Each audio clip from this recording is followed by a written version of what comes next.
Well, good evening, good evening, good evening, morning, good afternoon, whatever it is in your area. This is the 1122, the Wing Nut Radio, out here for Anarchy Television. I am your host. Um, and, you know, I was wanting to talk about communications and stuff like that, and hopefully I can get some few people up there. It would be nice if I can find some fellow radio people to get up on panels so we can talk radio stuff. Hopefully, some people will pop in tonight or today or whatever. Um, if you're interested in any kind of like the radio stuff when it comes down to communications or any of that, I I was wanting to do. What's up, Mike? Good to see you, man. Um, I was wanting to do some stuff on basically that subject. Um, you know, just on communications in general. Um, I really think that there's a larger plan at work when it comes down to keeping us from communicating with each other.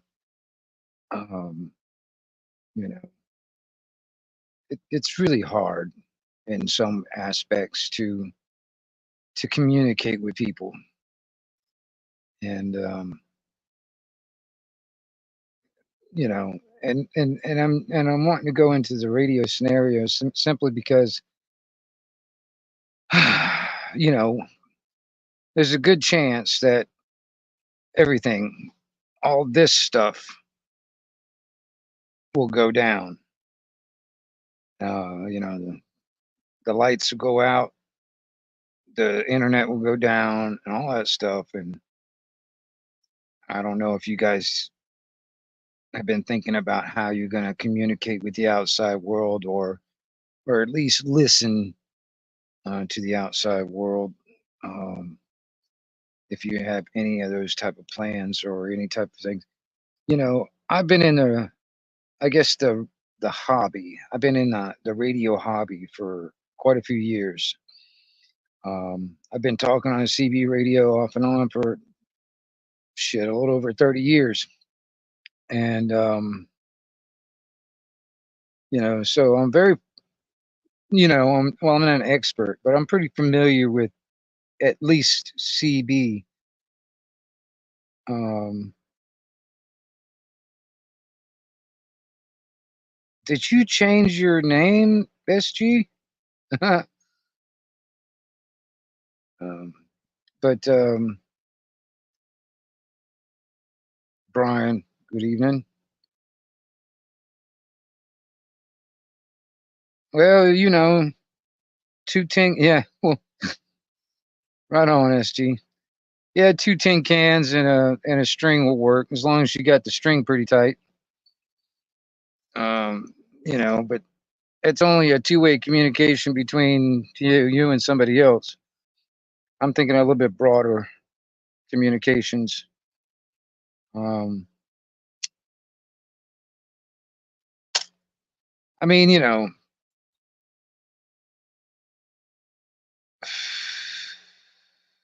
well, Mike, I'm actually thinking about going a step further, Mike. Me personally, I I'm trying to refine my television transceiver. Um, I'm wanting to use television, the old analog television frequencies, as the same way I use this type of radio or this type of radio. Um, using television for communications. Like kind of like a CB radio. So I'm thinking outside the box basically.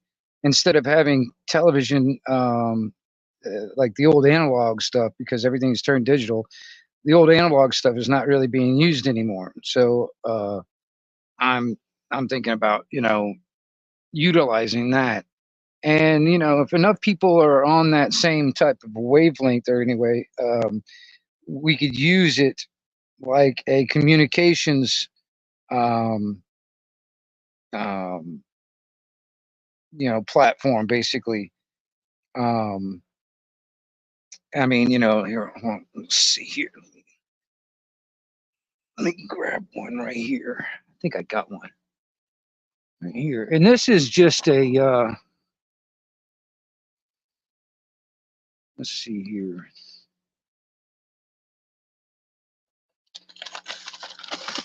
This just happens to be a small um, way of doing it, the cheap and small way of doing it. Um, well, SG, there are ways of generating your own electricity. You don't have to be on the grid. Now, this is just happens to be one of them that I've got, but this is an RF modulator. Back in the old days, before digital came into play, like if you wanted to hook up like a gaming system to your TV, you had to run it through an RF modulator, um, to use the gaming system. And like for instance, you plug in your gaming system into these RCA jacks, and then this would go coax to your TV. And you had the little switch between channel 3 and channel 4. Now this is basically your transceiver. Well, actually, it's your transmitter. I mean, if you want to really go that direction, it's really more your transmitter. It's an RF modulator, and then also what I have here is an antenna amplifier. Now, if you put this in reverse, you can basically amplify your signal going out the antenna instead of what's coming into the antenna. Um,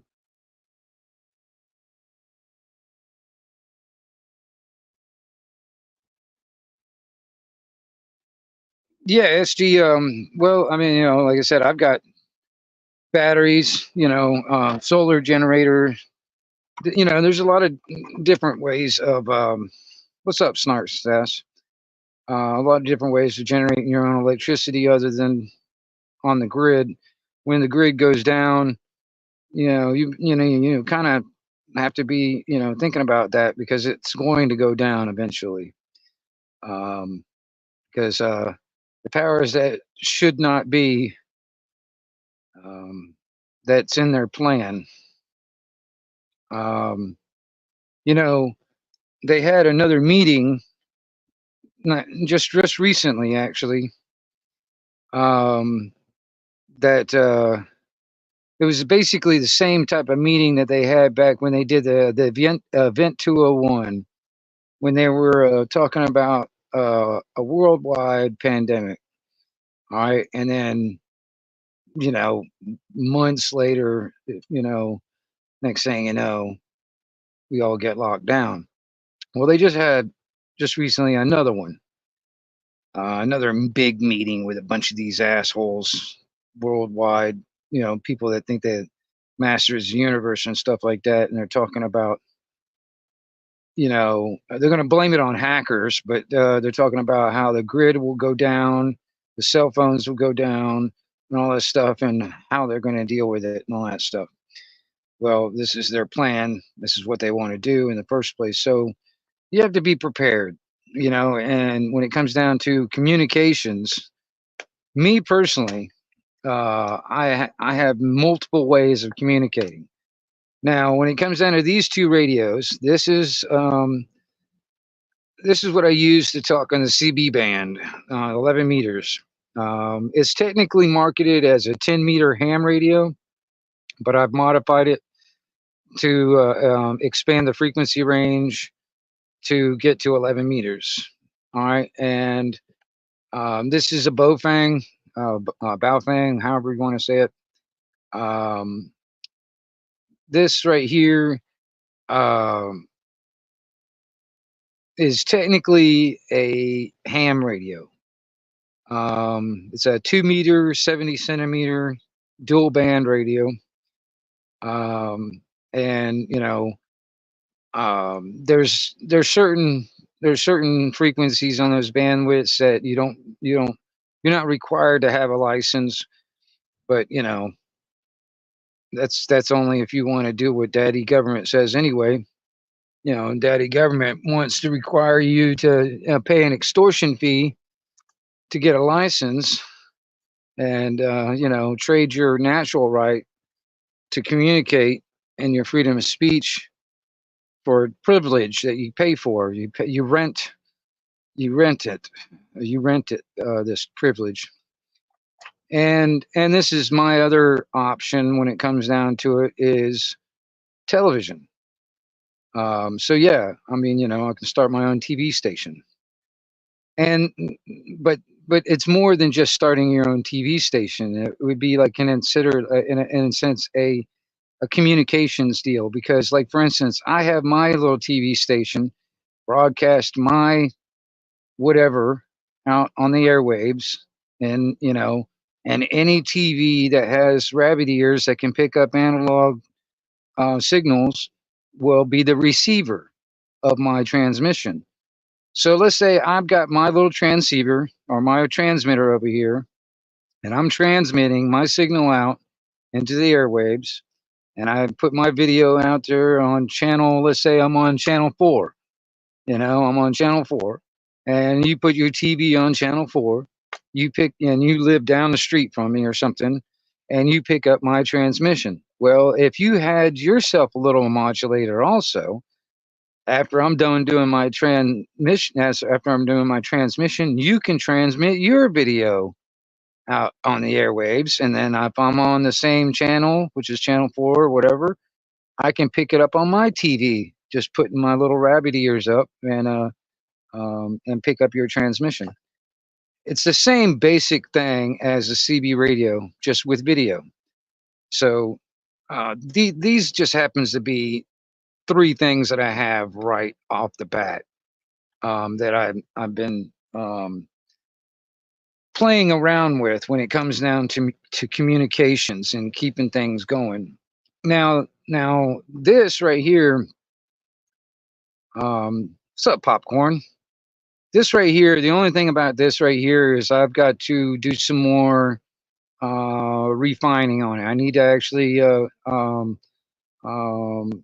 boost the wattage that I'm pushing out, and I've got to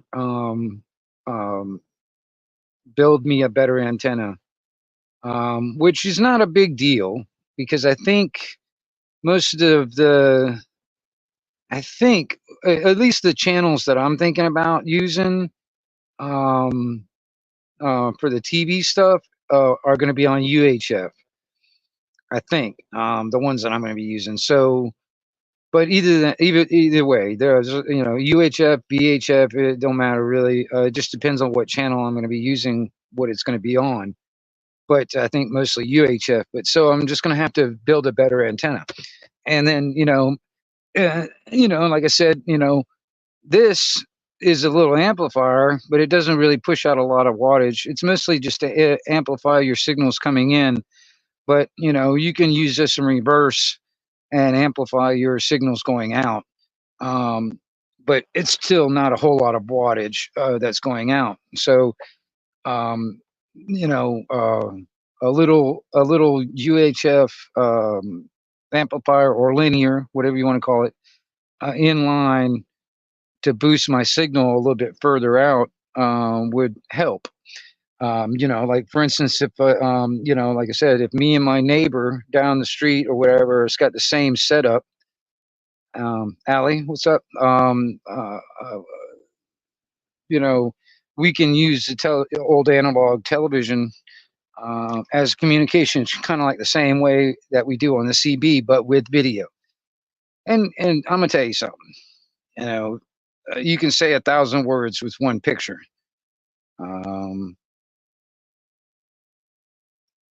who would want to hear you on the radio after a nuclear war? Well, there would be a lot of information that would have to, people would want to, um, you know, there's a lot of information out there that people would want to know about.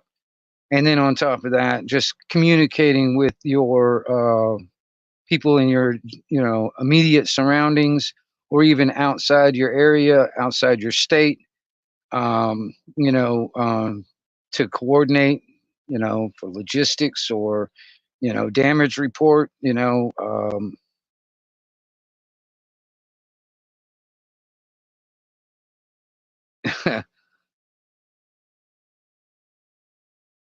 well, don't let the door hit you where the good Lord splits you there, bud. For all I know, that was probably just like that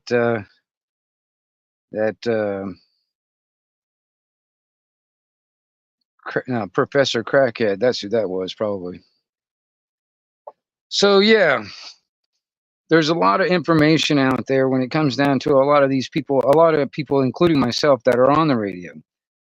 Because quite honestly, man, if you're not on the radio when it all happens, um, you don't really have any way of communicating with the outside world and finding out what's going on. Um, so that's the biggest thing right there. There's I just used one example from, this last, was it Hurricane Helene?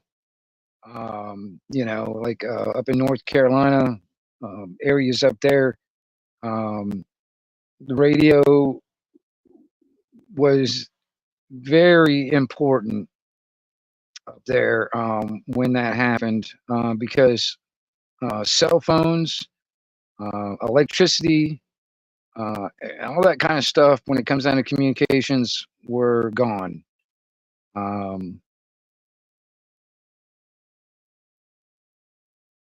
Why use old tech when you have YouTube? I'm talking about when YouTube's not going to be around. Because I'm going to tell you something, the internet's not going to always be here. And the internet is not always reliable. Because like I said, you use Hurricane Helene and for an example, the internet was nowhere to be found. I mean, unless you happen to have Starlink. Most people didn't. All right. And old tech is actually still good tech because it actually still works very well. And you got to stop relying on this tech, because this tech is not reliable. Also, this tech is also not secure. When it comes down to it, you're relying on their infrastructure. Us radio people, each one of us that have a radio become the infrastructure. We're not reliant on a cell network. We're not relying on their towers. We're not relying on their infrastructure. We, the people, become the infrastructure. And each one of us putting up our own, our own equipment, our own money, and getting on the radio and talking. The radio is not outdated. I mean, I don't know where in the hell you're getting this from. Who? Brant? You got quantum comms? Yeah, I surely doubt that seriously. Yeah, you don't. You can sit there. I mean, see, see, this thing. I love my trolls and haters because they're my biggest fans. They hang on every one of my words. They watch every one of my videos. So I think it's awesome. You guys are awesome. You're my biggest fans, man. You know what I'm saying? I wouldn't have the subscriber count. I wouldn't have the view count if it wasn't for you guys. I think it's funny, because I honestly, man, I've got one hater in every state and one in every goddamn country. So I think that's awesome that you can't live without me. And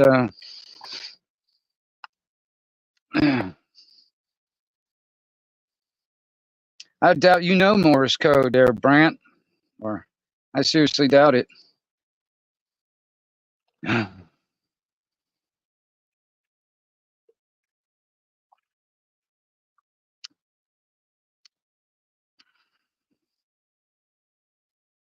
What's up, Blue Unicorn?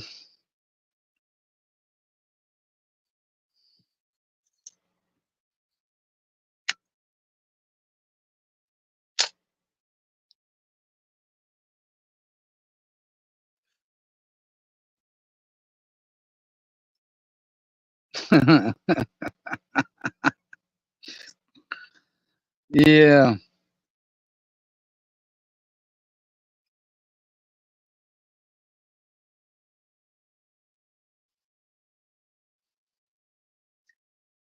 So now, when it comes down to a lot of different things here, let's see here. No, it's not that one. Let me get the book.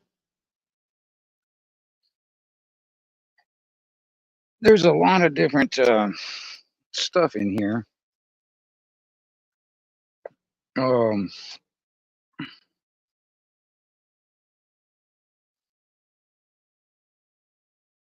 when it comes down to antennas are the most important part of your radio. So when it comes down to knowing what bandwidth, what frequencies you're going to be using, um, it'll help you know um, how to build your own antenna. Because depending on what you're going to be using, if you're going to be using CB, um, if you're going to be using ham radio, depending on what bandwidth, that will determine uh, what what what length of an antenna you need. And when it comes down to Professor Crackhead in there is just giving me I mean, seriously, I'm telling you, man. It's Professor Crackhead. I know it is.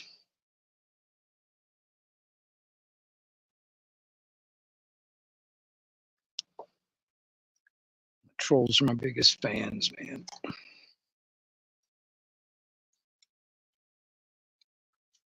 Let's see here. Now here's some drawings that I've been.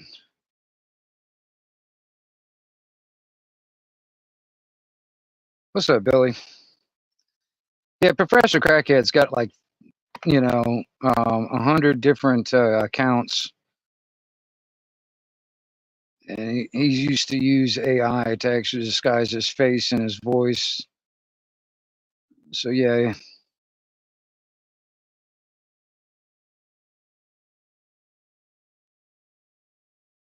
So these are a couple of antenna designs. Now these are for like 2 meters and 70 centimeter. This is like a ladder line type J pole.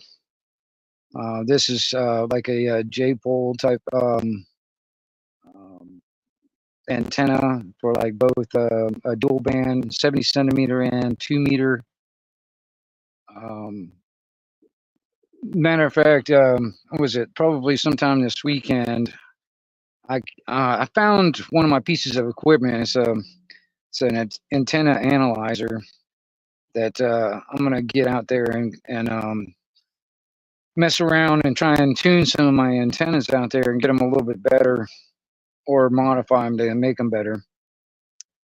And which I haven't done yet, simply because um, I forgot where I put all my stuff, man. I got so much shit strung around. I kind of forgot where everything was. I had to go out there and find it.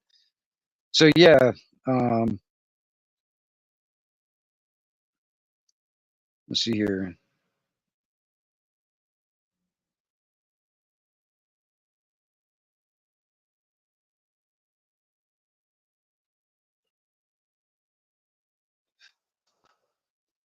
Yeah, I'm telling you. Well, what, Lizarine, I guess I say you say it. Um, they would come in handy. Simply because I mean, you'll be more familiar with, you know, uh, the electrical part of this. Because when it comes down to antennas, for instance, everything is it's done. It's done through. It's electrically tuned. If I don't know exactly how to say it. I'm not a very articulate when it comes down to certain tech type words and stuff, but that's basically these antennas. They're electrically tuned. So yes, it would come in handy. And then on top of that, you have to know basic math, when it comes down to it.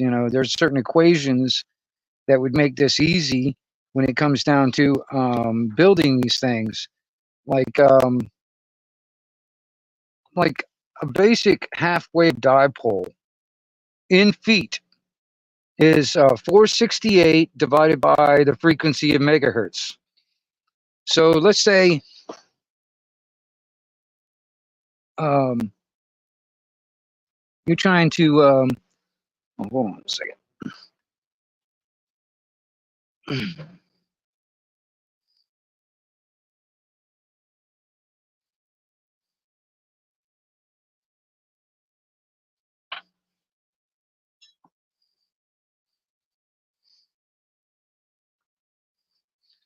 Oh, damn, I dropped something.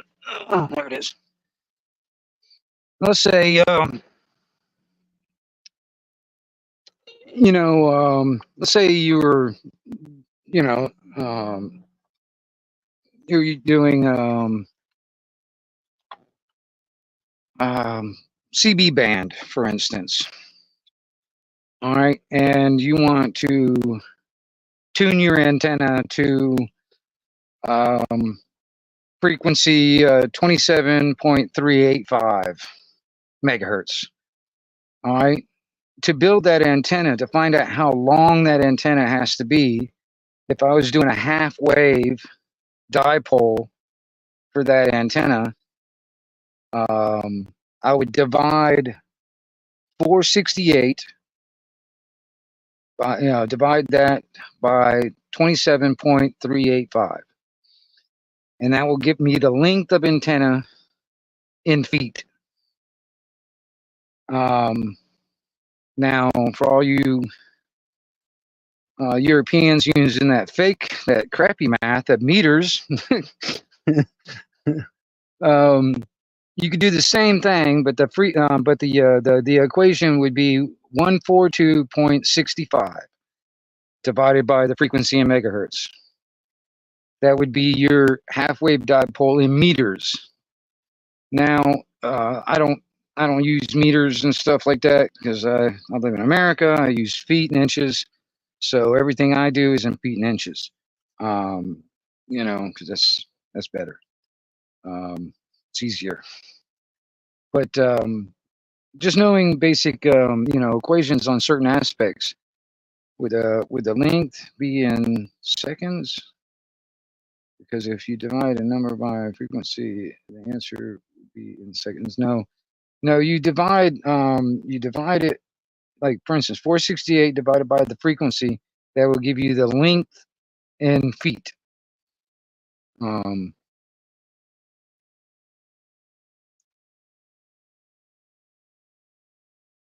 No, it would give you the length in feet. I don't know what you're getting this in the seconds thing. I don't know where you're going with that.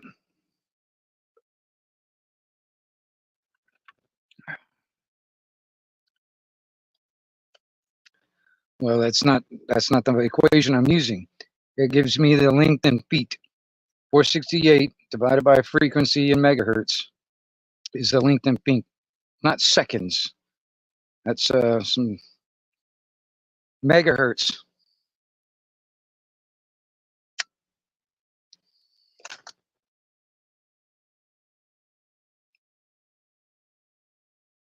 Just the simple number 468.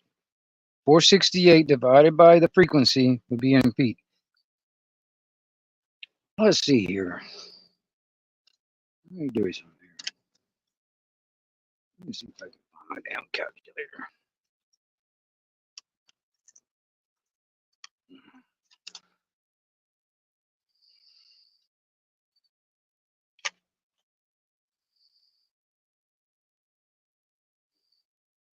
Fuck Google. I don't care about what Google says. You know. Evidently, this is really old tech. I should know what the fuck I'm talking about. What's going on, Indy?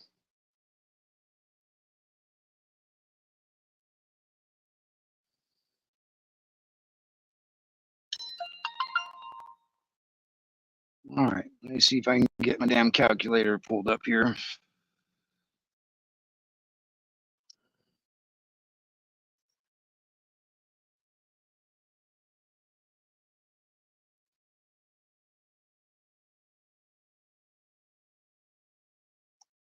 I'm not doing hertz, I'm doing megahertz. So, why don't you pay attention?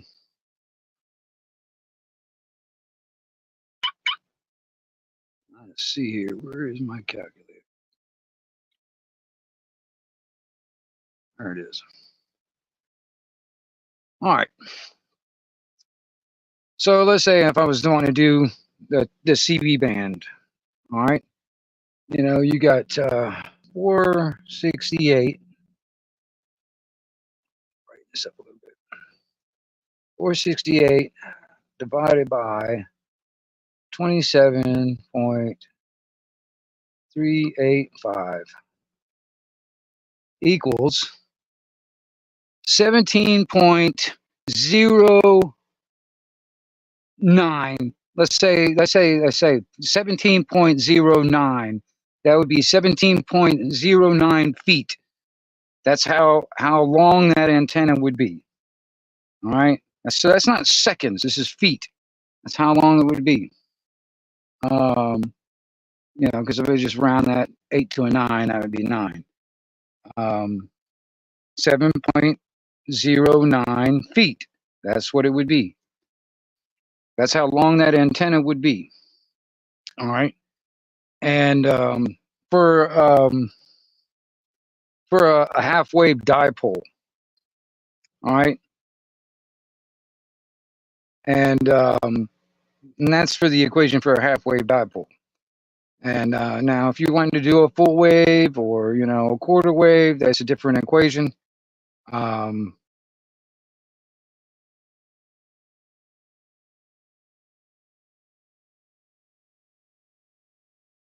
Well, you do you, Mr. Sinister. You do you. You figure out how long your antenna is going to be and measure out how many seconds that antenna is going to be. Just go ahead and do that for me. Why don't you actually just do that and see how that works out for you? You know, get your tape measure out. Tell me how long 17.08 seconds is going to be. Get your tape measure out and tell me how long that is. You know, how many seconds is that? All right.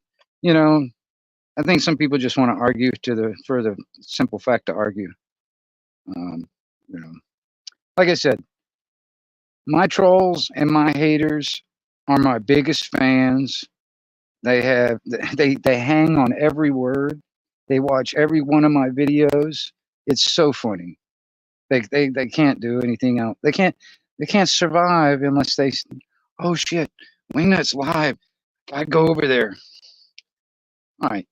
But anyway, so let's say I wanted to do I don't know. Let's say I wanted to do VHF type frequencies, and I was doing 155. Let's say I wanted to do a half wave dipole. Let's see here, 468.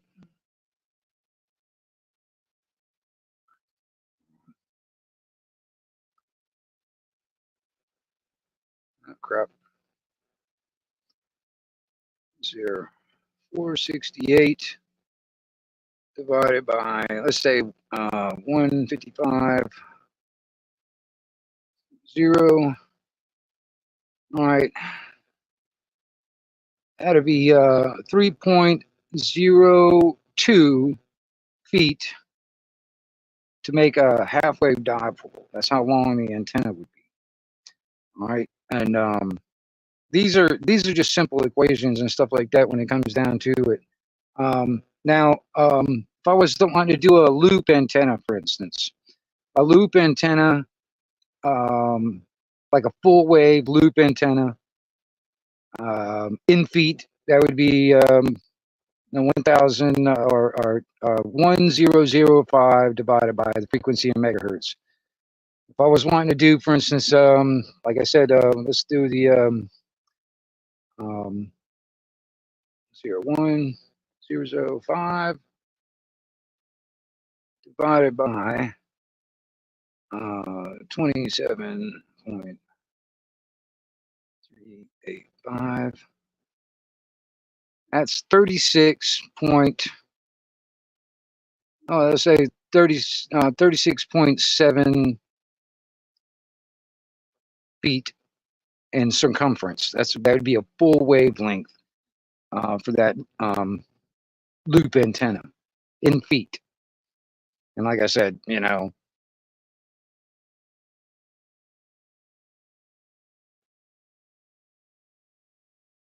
hey, like I said, Sinister, you know, you get your measuring tape out and you measure out how many seconds it actually, how long that antenna is going to be in seconds.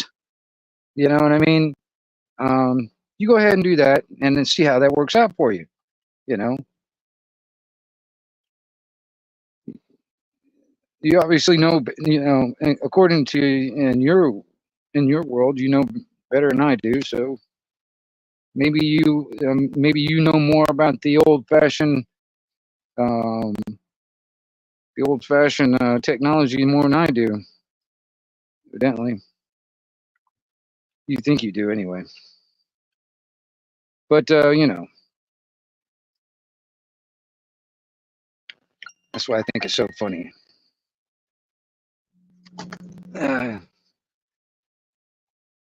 You know, you got keyboard warriors out there thinking they know more than anything because they're on the internet. Oh, why don't you just Google it, man? Just Google it. Google it.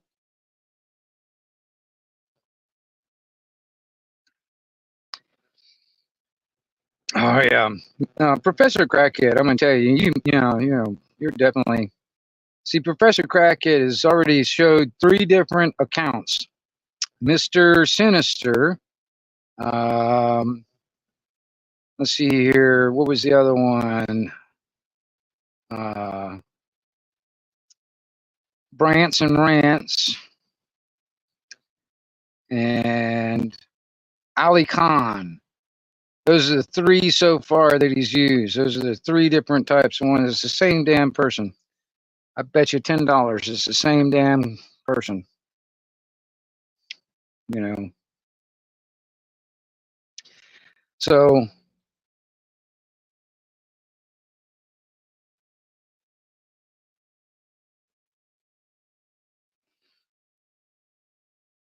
Billy, do you not like the vertical style? I could do it this way too, man, but you know, how's that? Does that look better to you right there? Get some of this down. My cord out of the way.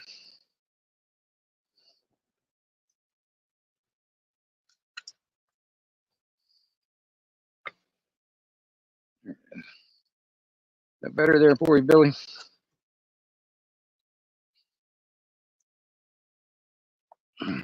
All right. So the thing is about communications, evidently people can't figure out how to communicate, you know. So, and this is another thing too, man, you know, communication is key. If you don't know how to communicate, you'll never be able to coordinate. You'll never be able to actually come up with solutions and figure out how to, you know, get past what's going through and what's going on in the world. And you'll never be informed. You know, you got people out there that want to spread hate and discontent and misinformation simply because they want chaos to happen. They want chaos to happen, you know. Okay, Billy. Well, that's okay. I had it like that because I had it vertical simply because I thought it was easier to see everything, you know, but yeah. Well, hey, Sinister, why don't you inform yourself? You don't need to inform me, you know. You can communicate and inform this somewhere else on your own channel if you really want to. You think you know better than what I'm talking about, and you think I'm doing it wrong or my notes are wrong? Fine. You know, put it out there. That's fine, dude. You know, that's your own thing.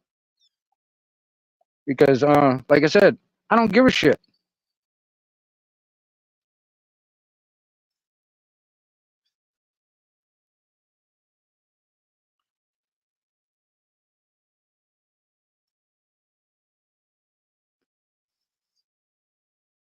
Do the math, Sinister.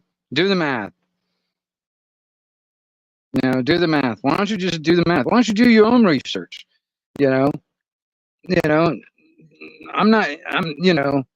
you're not my teacher, and I'm not trying to teach you, man. I'm just simply stating what is going on and how I think when it comes down to certain things, the communication is key. And I'm trying to help people out there that want to get into this kind of thing, that want to know a little bit more about it. Um, I help them along the way. Well, that's your opinion. That's your opinion. You know, that's your opinion. Like I said, you can shit.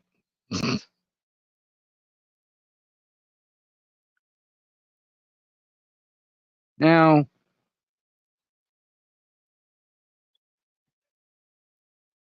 we have to come across when it comes down to certain things here. Like this is another thing too. I've got this is kind of like a Yagi beam, 3-element Yagi beam that matter of fact, the beam I've got out on the outside right now, I think it's a 4-element. I got to do some more testing on it when it gets the gamma match right, so I can get SWRs down. But this is this one. I can't remember. This one is for 2 meters. This one I've got drawn out here. This one's for 2 meters. But I'm also trying to design my own antennas when it comes down to using the television frequencies, because most of the ones that I'm going to be using are going to be on UHF, those frequencies. But when it comes down to television, the old analog stuff, they use both UHF and VHF. So I probably have to make a dual, like a dual band type of antenna. If I wanted to use either one, it just depends. If I wanted to use only one particular frequency, which, like I said, is probably going to be UHF simply because it'd be a shorter antenna, wouldn't be as long, and it'd be easier on my end of it. But like I said, when it comes down to the TV thing, you just need more people on it when it comes down to it. Now, this works just okay as it is. Like I said, it doesn't put out a lot of wattage, and this is it only got 2 channels to select from. There's another. I'm probably going to get one of these days. But it's an old RF modulator. It can go up to like from channel 2 all the way up to channel 99 or something like that. So I'll have a broad range of channels to choose from.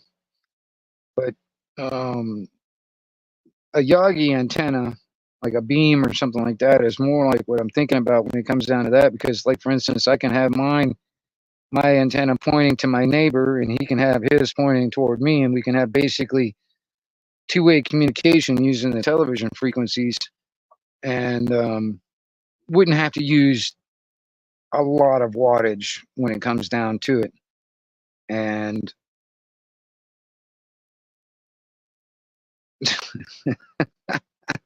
what's this guy? uh, yep, yep, yep. Yeah, this guy is funny. Holy crap! You'll end up killing. You'll end up killing survivors in the apocalypse.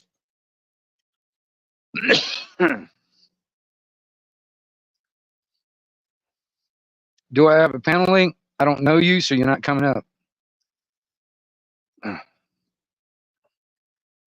I only let people I know up. So sorry. You know, Professor Crackhead out there likes to porn bomb my channel. So, you know, and that's probably Professor Crackhead right there. And let's see here.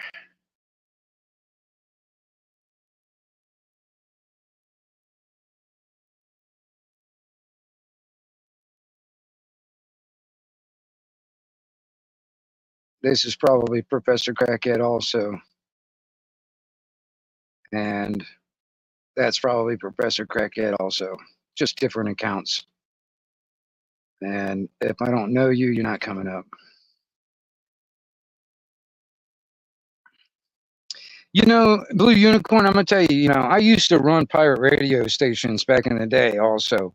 And pirate television stations is a good idea. I mean, because like I said, you know, you can say a thousand words with one picture. So um, you know, I think that's a good thing to have, because you don't want to be limited to just one kind of way of communicating. Um, there's, you know, I'm thinking outside the box when it comes down to it. Um, you know, nothing on the radio, nothing on using RF or anything like that is going to be secure. Um, you know, nothing. It doesn't matter. Um, the only way to make things secure when it comes down to certain things, you know, is working out with the group of people that you are working with, working out um,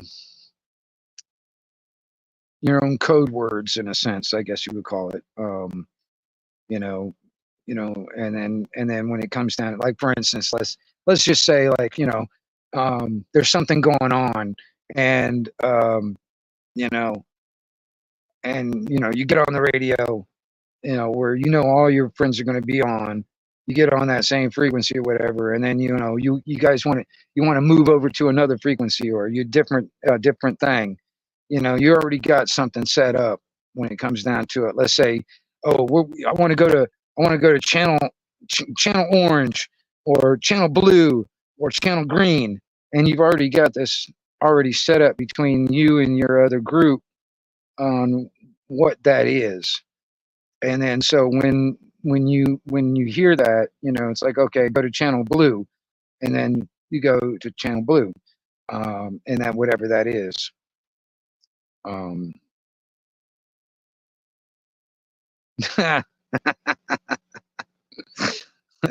I hear you. And so yeah, you know, there's that. um you know, it's like, you know, so I mean, you know, because nothing's really going to be secure. There are radios out there where it has scrambled technology and stuff like that. um you know, it's still not relative. The other thing is too, in a hostile environment, um, you got to understand everything.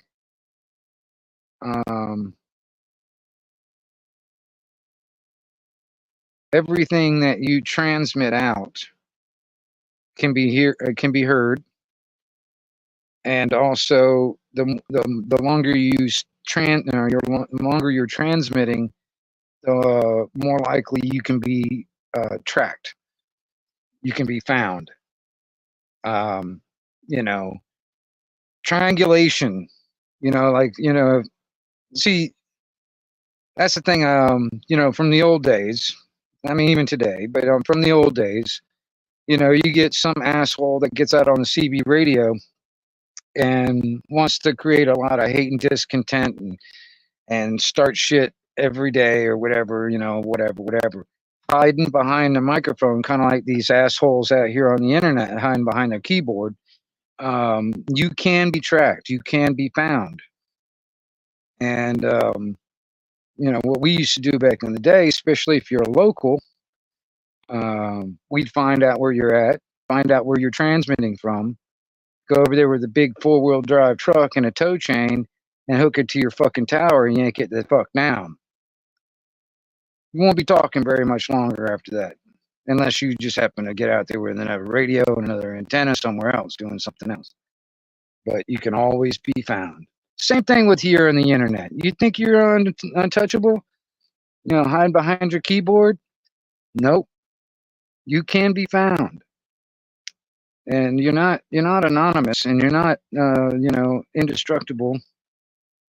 So a warning to all those out there that want to do a lot of hate and discontent on any platform, either the radio or this, you're not untouchable. Just keep that in mind, because honestly, man, you fuck around, you will find out. Eventually, people will take matters in their own hands, and you will find out. So it's a word to the wise right there.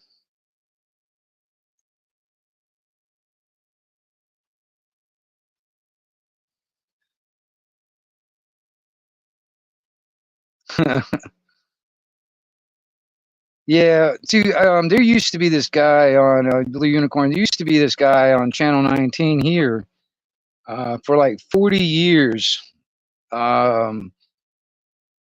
He would get on that and start shit with people almost daily. And, there's been a couple of times people have gone to his house, yanked his shit down. There have been one time that I know of, the FCC got enough complaints from enough people, which, quite honestly, man, when it comes down to CB radio, there has to be a shitload of complaints. And then there's like a couple of years or a year or so of investigation. And then they'll send you like a little threat letter. And if you keep on going, even after the threat letter, they'll come to your house. Or they'll probably, no, what they'll do is they'll probably send you a threat letter. And then if you still continue to persist, after they do another months or a year or whatever or more of investigation, they'll send you another letter, threatening a fine, basically another threat letter. And if it continues and continues, they'll eventually come to your house. And what ended up happening with this guy, he passed on though. He passed on like, I don't know, 3-4 years ago. But they came to his house eventually. The FCC eventually did. It was so funny too. He was so defiant. He wouldn't give up his equipment. He wouldn't let the FCC have any of it. He was so defiant. He ended up just destroying equipment right there out there in the yard in front of him. It didn't stop him because he was sitting there in his damn. He was sitting in his car in a damn grocery store parking lot doing the exact same thing he's been doing for 40 years. So it didn't really stop him. But, eventually, you know, people, you know, it'll just end up costing us. And that's another thing too. I've known people to get their ass whipped, you know, by people, um, because they talk so much shit. You know, they're sitting there just talking so much shit behind their damn microphone. Eventually, they get found, and you know, those people don't talk too much shit face to face. That's what's so funny too, man. You get a lot of people, especially here on the internet or even on the CB radio. I've had death threats. I've had people threaten to burn my house down and shit like that through the radio. I've had the same thing when it comes down to the internet. It's the same damn thing. To me, this and that are the same thing to me. It's just two different mediums. This was the original social network. This is nothing new. Um, you know, but eventually, you know, somebody will find you. And you know, so that's the thing. It's like, you know, you get all these trolls and haters out there that want to stir up hate and discontent and cause trouble. They think they're anonymous. They think they're untouchable. Yeah, well, that's a delusion. You know, you can't hide behind that microphone. You cannot hide behind that damn keyboard for very long, because eventually somebody will get pissed off enough and not care about any type of consequences of any kind, get in their fucking car and find your ass. You know, and it's not that hard to find you on this thing. You know, hell, there's so much of your personal information is being put out here on the internet already. You know, so it's like, you know, you don't even need to be doxxed, because you're practically being, you know, you're already doxxed out here on the internet anyway. You know,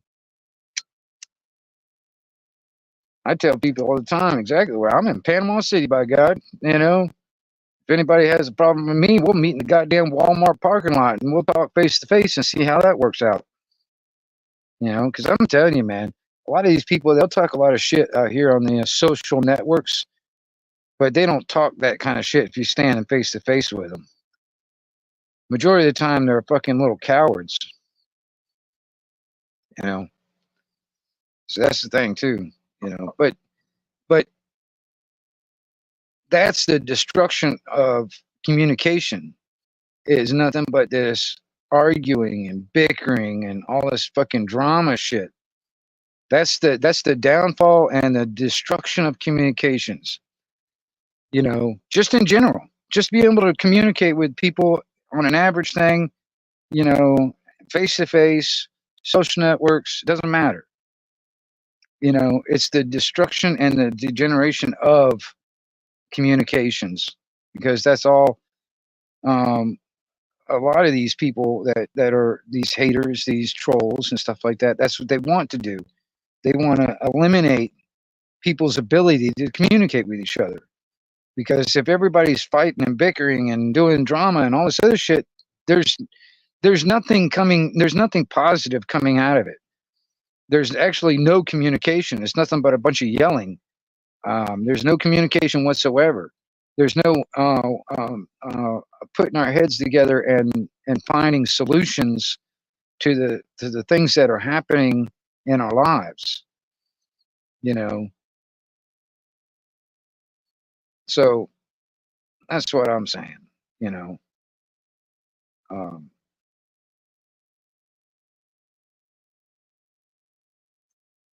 there's a lot of stuff that's going on in the world right now. I mean, you know, and there's this worldwide type cabal that's poising against us as the people in this fucking world. You know, so they can gain more control over all of us and everything on it. These people desire to be the masters of the freaking universe.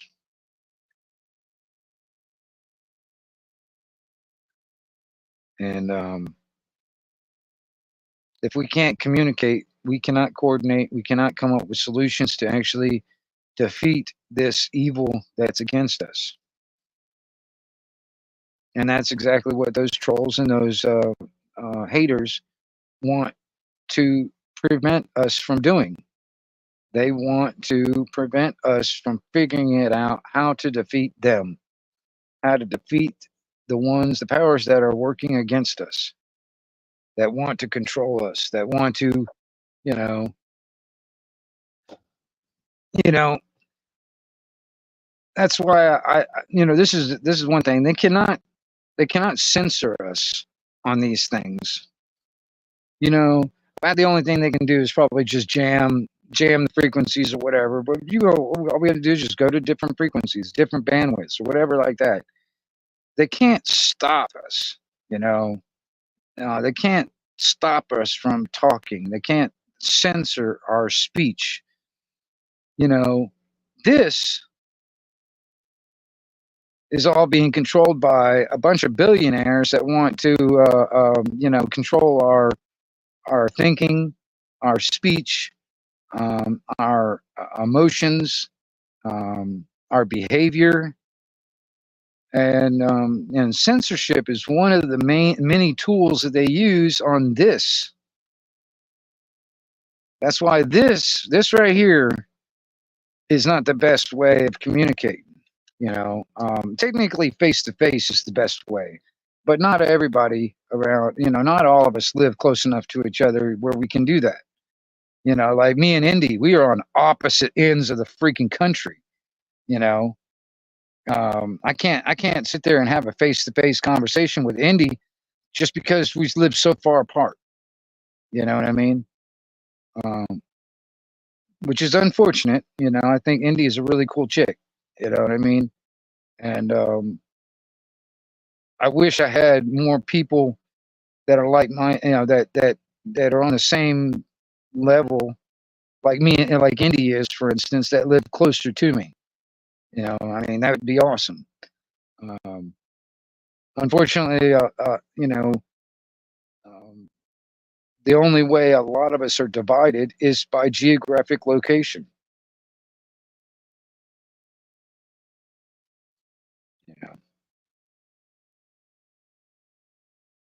You guys notice that Professor Crackhead is all left. All three of those different accounts are all gone. They haven't come back. Professor Crackhead. What's up, UK Transparency? What's going on, sir? I was kind of hoping at least you would pop in or whatever if you wanted to. I'm talking radio stuff and communications. I'm trying to get a bunch of people for radio people to come up here, but I haven't seen a whole lot so far. But I didn't really advertise it either. I just kind of, I don't know. I wanted to get a full panel of radio talkers up here on talking radio. That would be awesome.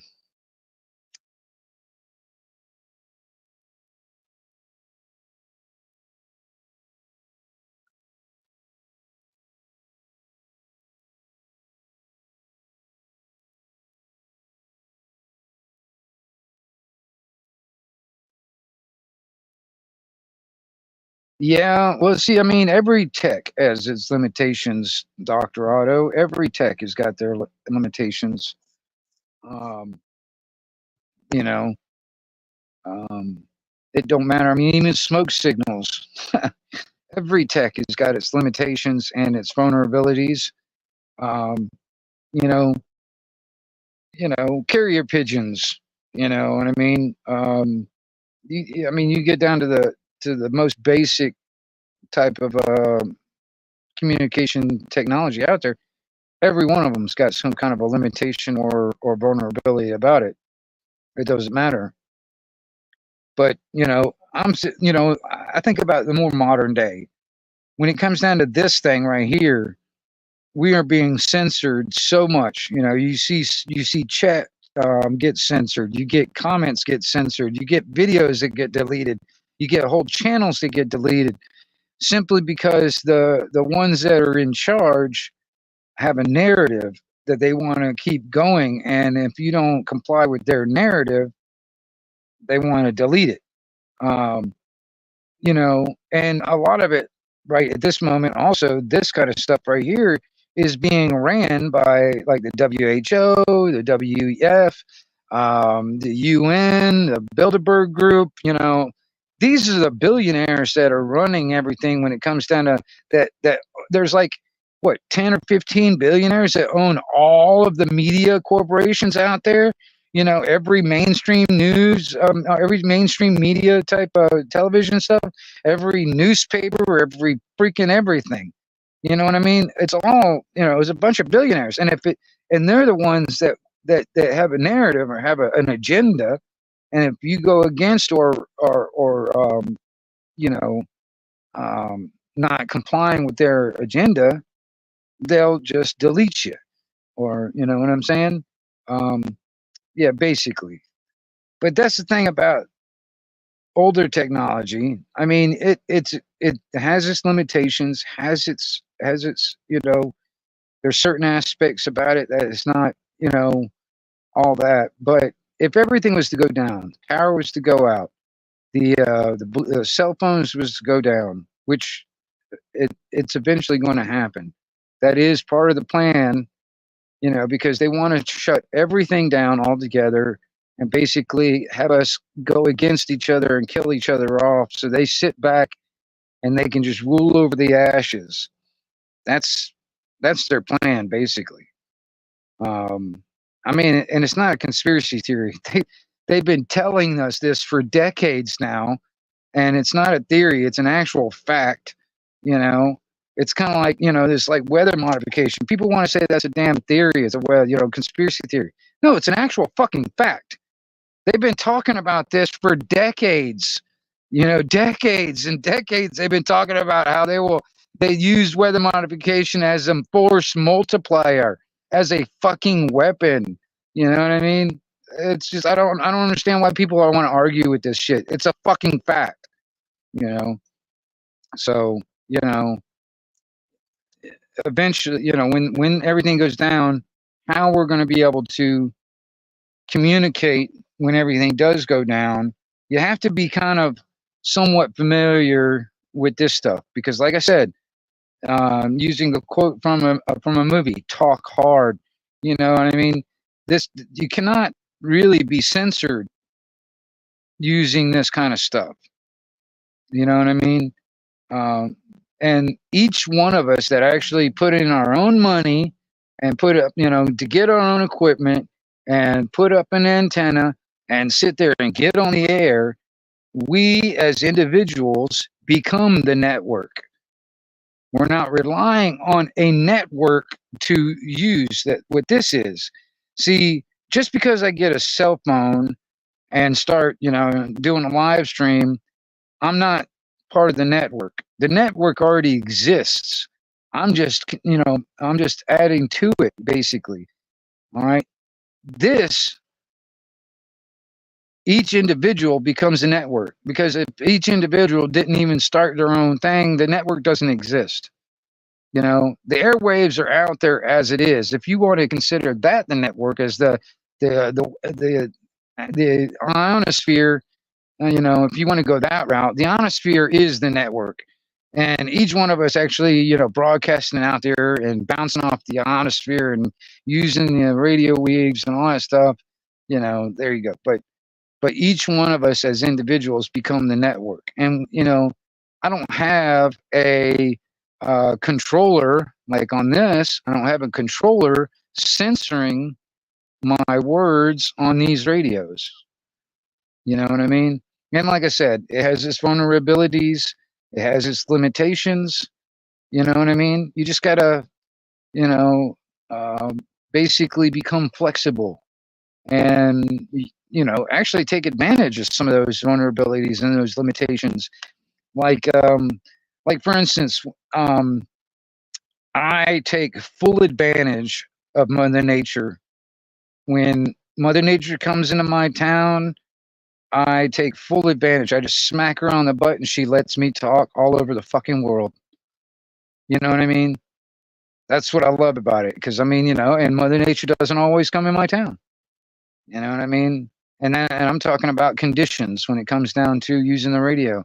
Like, for instance, on 11 meters on a CB band, I got more than just line of sight. Now this is line of sight. This type of radio using 2 meters, 70 centimeter. This is basically line of sight. What that means is this antenna, I have to be able to see the other antenna that I'm trying to talk to. If this antenna does not see the antenna that I'm trying to talk to, I can't talk to it. If I got obstructions in the way, like a big mountain, a bunch of buildings, a shitload of trees, or something like that, or whatever, if I cannot see the antenna, I won't be able to talk to it. Now, that can be remedied if, when it comes down to this, that's why a lot of people put repeaters in the way. Like for instance, if I had a mountain between me and my buddy, and I'm using this type of radio, I won't be able to talk to him through that mountain. But if I put a repeater up on top of that mountain, it will get my transmission and repeat it over to the other side. All right. And that's how I can get over that mountain. Now, this, I honestly, man, I can use the skip waves on this thing, and I can talk all over the world on this thing. And it depends on conditions when it comes down to it.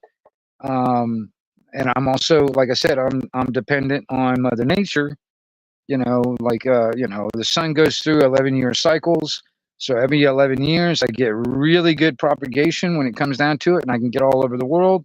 But when that propagation or that cycle is on its lowest point, I'm pretty much, I'm pretty much only allowed to talk basically in my area, within 100 or so miles, maybe a little bit more, but that's basically all I can really talk, because that's the only Mother Nature will allow me to do. So like I said, it has its limitations and also has its, it's also advantages also on certain aspects, because like I said, you know, like I said, I can talk to people all over the world. I don't need a cell phone to do that. You know what I mean? But that's why I wanted to get into the television thing. Now, the television thing, that's a line of sight because it uses UHF and VHF signals, frequencies. It's also a line of sight also. But if I get the antenna high enough up, and I can bump up the wattage a little bit, I can get it further out. I can get further range out, my transmission. Now, my reception and stuff, it also helps the higher I get the antenna and stuff like that too.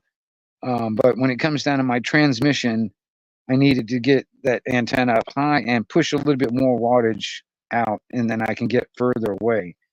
Like this right here, I think, I can probably get about maybe 8 watts out of this thing. Now this radio by itself, I can probably get about 60 watts, probably a little bit more out of this radio by itself. But if I put an amplifier in line, I can get a lot more, depending on what kind of amplifier. Same thing with this thing. Now, you put a better antenna and an antenna that's tuned to the frequencies that you're working, and then you get that antenna, higher up, you can get a lot further out. There's also amplifiers that you can get for, that you can put in line. You run a piece of coax to an amplifier, and from that amplifier to the antenna that's sitting up on a tower somewhere, this could be your base station. It's kind of like this radio. This is what I use. This is a mobile radio, but I use it for a base station.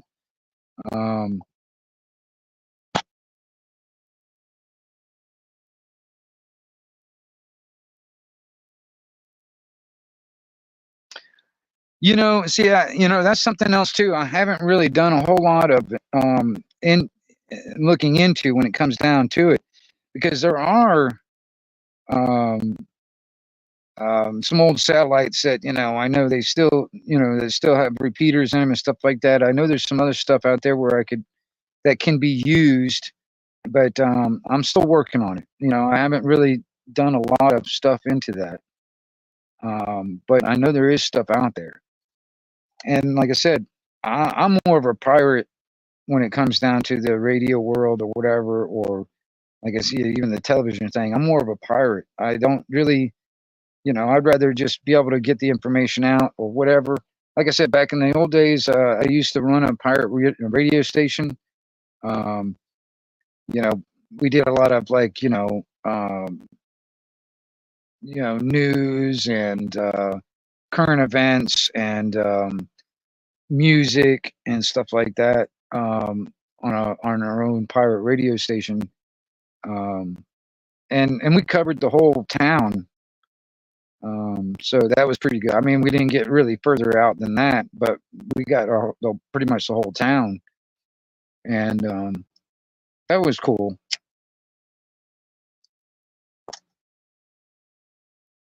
But like I said, I mean,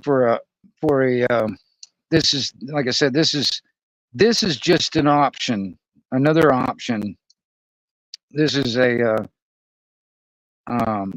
a RF modulator, and this has only got channel 3 and channel 4 for the television stuff. But like I said, there are RF modulators they used to have back in the old days for schools. Like, for instance, a lot of the classrooms would have TVs in them, and sometimes they would want to do like the school would want to broadcast some kind of like a show or something like that, some kind of a TV show, or like something like from History Channel or something like that. They wanted to broadcast all over the school. All right. And instead of running cable to each classroom, what they would use is like a RF modulator like this, and just broadcast through that, through an antenna. And every television in that classroom would have antennas, like the rabbit-eared antennas on it, and just turn to that channel the main deal was broadcasting on, and every TV in every classroom would pick up that broadcast. So it's the same kind of thing, the same technology, and just that the RF modulators that I'm talking about, they had multiple channels to choose from instead of just channel 3 and 4. They had like everything from channel 2 up to like 999 or something, or I think it was 99 or something like that. But and I'm eventually I'm going to get me one of those things eventually. I mean, I had one. I don't think I still have it, but I've got a bunch of these type. I've probably got 5 or 6 of these. Like I said, I'm doing tests right now with a family member that lives close to me, and have this kind of setup here at my house and the same setup over at his house. So, we can use the television kind of like we use the CB radio as a communication back and forth. You know what I mean? I'm just trying to work out all the bugs where it's more like just an actual plug and play type of thing. Trying to rig up some like old like old cameras and stuff like that. Uh, kind of like, I don't know how to explain it right offhand, but it's kind of like a CB radio, but with video. I'm just trying to make it a little bit more easy. And then if more people get into it, next thing you know, we'll be using the old analog TV frequencies like we use the CB radio. I'm interested to see what it would be like, what the TV what you would pick up on your television, if it was turning into like channel 19, when there's a shitload of people all talking at the same time. And there's, back in the old days when it was still analog, you know, different television stations would, coming together, and next thing you know, you have ghost images of other stuff and stuff like that. I guess whoever had the more dominant signal, it would come in clearer. I think it would be kind of interesting to see because I mean, I think it's always, interesting to, you get on these channels where there's a lot of people talking all at the same time. Sometimes, you get 30 or 40 people all talking at the same time. You're almost struggling to kind of like, pick out that one person and hear everything they're trying to say because everybody's talking at the same time. I think it would be kind of neat to see what it would look like on the TV. I don't know, but I think it would be interesting. It's an outside the box type of communication things that needs to be explored, I think. Because like I said, everything went digital, so the old analog stuff ain't being used anymore. So why not? You know, why not? Yeah, I remember that too, actually. I mean, and that's all they did actually is just basically getting on the same the same frequency range and overpowering, or I don't know exactly how they hacked into that stuff. I mean, I think what they did is they probably just um, overpowered the signal somehow, um, and or jump or piggybacked onto their signal. I'm not exactly sure how they did that. I don't think anybody ever figured that out, honestly, because I remember that too, and it only happened like I think twice. I think it only happened twice. It was never. I don't think it was ever solved, Doctor Otto. Um, yep, still unsolved. Um,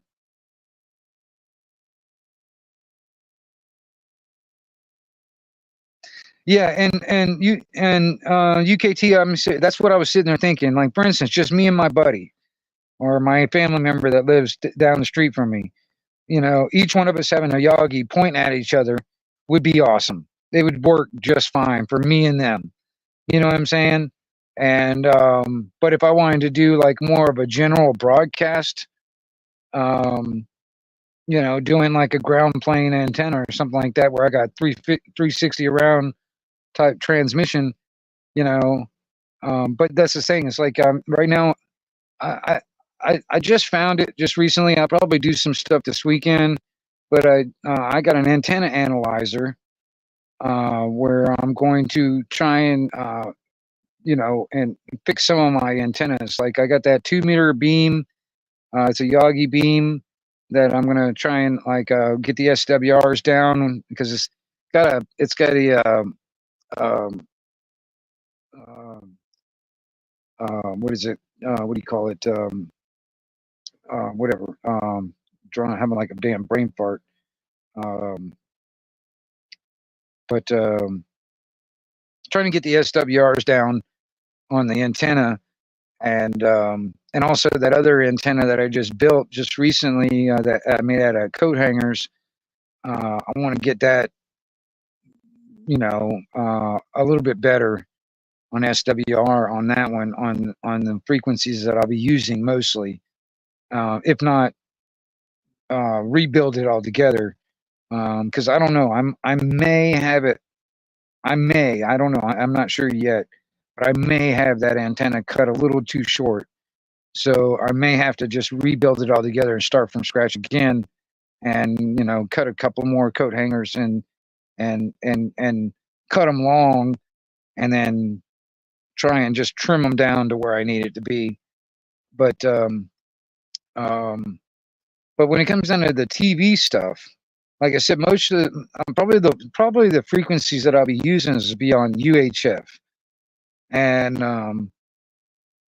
so it won't be a very big antenna. And then I'm thinking like I can make and I've got probably enough parts out here where I can probably make um, um, a Yagi um, for my television thing, and And if I can make, a pretty simple Yagi, um, where it wouldn't cost me a whole lot of money, for instance, if it would cost me very little to make, and I can make a couple of those. Like I said, I can make one for my, my family down the street and have their setup, and I can have my setup. So when we want to talk to each other, we can just use that, because, you know, this modulator becomes basically the transmitter, and then I just have to bump up the wattage a little bit, and a good antenna. The receiver will just be any TV that has rabbit ears that still picks up analog. So that's basically the transmitter and receiver, the transceiver, for that. That's basically all it is to it. So any TV can pick it up, just like any radio. But I want to be able to do the same thing that I do with that, with the television. And I think you can get a lot more information out using video. Because, I mean, this is nice, because I consider this just like the CB radio and stuff like that. I consider this the same as that, just with video. The only problem is this can be censored. That can't. I mean, granted, there are ways of jamming it. There are ways of jamming my signal, but I can always move to a different frequency. You know what I mean? But overall, that can't be censored. This is being censored. And if I had my own, television station, I'm not going to censor myself. You know what I'm saying? So, that's where it's at. It's just trying to keep that freedom out there, and the information out there. And and whoever might be tuned in, I mean, like I said, everything's turned digital. The only people, like when it comes down to the TV thing, the only people that know about it will know about it. Otherwise, most people won't even know it exists, because everything's digital now. They won't even know anybody's doing any kind of a transmission out here on analog. They won't even know, because they'll be oblivious to it. You know what I'm saying? Everybody's on this kind of thing, or on digital television stuff, so they wouldn't even, especially the younger generation. They've had digital all their lives. They don't even know analog existed. You know what I mean? Or they don't even know it still exists. You know what I'm saying? So, um, anyway. Well, see, that's why I was sitting there thinking about it. Depending on what I wanted to do, if I wanted to just broaden my horizon and have the signal get out on a general 360, that would be the better way to go. If I just wanted to direct that specifically to some one person or one direction, Yagi would be better, because then I can just point that beam directly where I want it, and it'll go that direction. But an Omni is definitely where I want to go, because I want to broaden the horizon altogether and try and reach as much as get as much coverage as I can. But just to begin with, I'm going to start with a Yagi, simply because I want to get all the the kinks and the bugs out of the system that I'm working on. Because then I can just talk directly to my neighbor, and they talk directly to me. Get all that kind of stuff.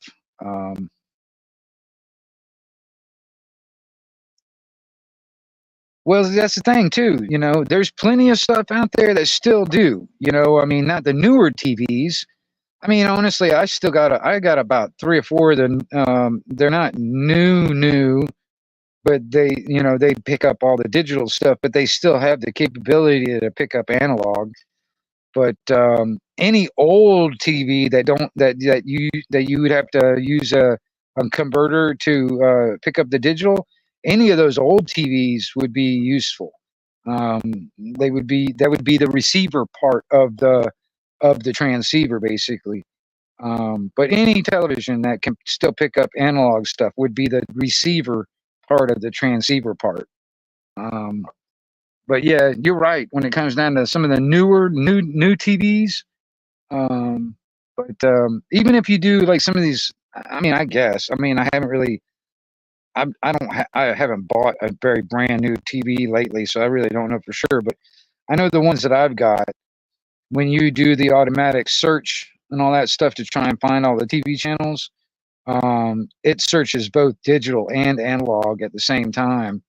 Um, you know, but like I said, um, if there's nothing being transmitted on the analog stuff, it won't pick it up. You would have to basically, manually um, set that channel in as an analog channel or whatever. You'd have to manually set it into your memory channels, basically.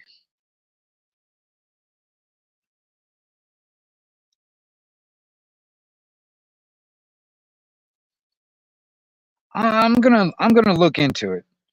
I'm gonna look into it. The only thing is that I know, you know, the FCC. I know they will definitely frown upon certain aspects because they want to try and limit my reach. That's that censorship thing. They want to try and limit my reach. They've already got, when it comes down to, rules, not laws, they got rules on how much wattage they will allow, quote unquote, allow you to actually push out, and how much, because even on CB radio, I think it was part 19 of the rules of the FCC. They don't really want you to be able to talk to anybody over 155 miles.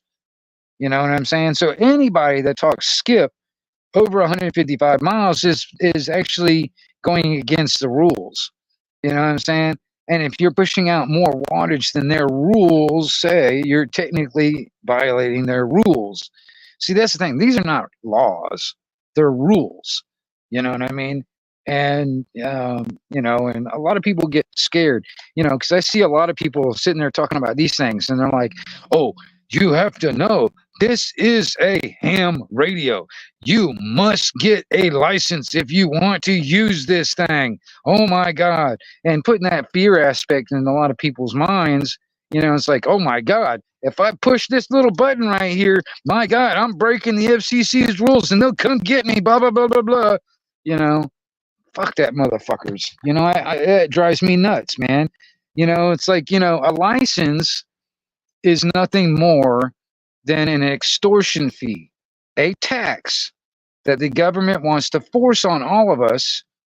So, basically our rights, our freedom of speech, freedom of expression, all that stuff, they want us to basically give that up and pay for a license, or which is basically a privilege to do what we had a right to do in the first place. The government doesn't own the airwaves. I don't give a shit what country you live in. The government doesn't own the airwaves. They just want to control it and control your speech, control your thoughts, control the narrative, control the whole thing. They want to control it. They don't own shit. You know what I'm saying? But they want to keep you in fear and use the threat of violence and coercion and all this other stuff to keep you basically a domestic animal following their rules that they made up to keep you,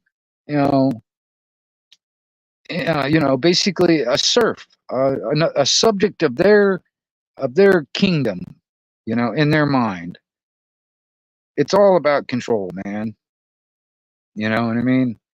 Air, water, food. You're right. They want to be masters of the fucking universe. You know what I mean? Like I said, there's a, you know, I talk, I say, oh, they and them and all that stuff, and I hear people say, well, who are they?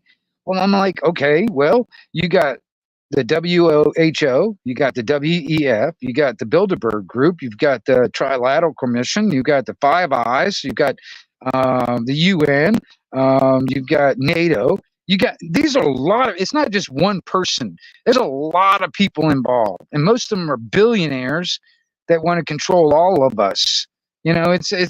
Let's just say, you think about it. It's probably about, I don't know, maybe 2,000, 3,000 people that want to control the whole fucking planet. You know what I mean? You know, we outnumber these fuckers anyway. So why are we so scared of these fuckers? You know, why do we continue to give them so much power? Why do we continue to bow down to their fucking their idea of what how things are supposed to be? I don't understand this. You know, that drives me nuts. From, like, you think about back in the old days, back in the, you know, kings and queens of knights and castles and shit like that. I never understood how somebody, you know, and I don't understand it today, because there's people today that do the same exact thing. It's like, oh, I show allegiance to, oh, I show allegiance to the king, and I will die, to serve the king. I mean, you got people in that same mentality today. You know what I mean? I don't understand it. Why do you serve these evil fuckers that don't have your best interest at heart? The only interest they have is their best interest, not yours. So why do you serve these people? Why do you serve these people? These fucking evil fucks, you know? See, honestly, I don't fear these kings and queens, or the ones that claim to be, or think they are. I don't fear them at all. I fear the fucking millions of fuckers that actually do their bidding. Those are the ones that I actually I'm a little scared of, you know, because they'll blindly just do whatever they're fucking told.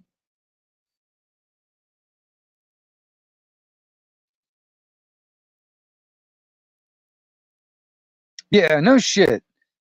You know shit. You know, I mean, you know, I'm gonna tell you something. You know,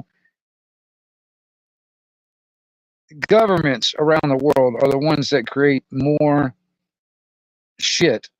You know, every war, you think about how much pollution and shit like that that's being created, putting into the atmosphere. You know, it's a death culture. Yeah, exactly. You know, you think about how much, you think about, like, you know, you look at the Bilderberg Group, and these people are talking about, you know, setting like carbon credits and all that shit, and carbon footprint and all that stuff. And each one of these fuckers all flew in on their private jets. You know what I'm saying? And they want to say, oh, we're gonna, all of us are gonna have to sit there and give up our cars, you know, and stuff like that. I'm like, fuck, you know, oh, we're supposed to eat bugs while they're eating fucking T-bone steaks. You know, fuck these fuckers. You know, why are we fucking continually basically funding our own enslavement?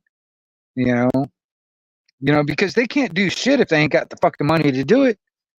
You know what I mean? And they keep on fucking stealing our wealth to basically enslave us with it.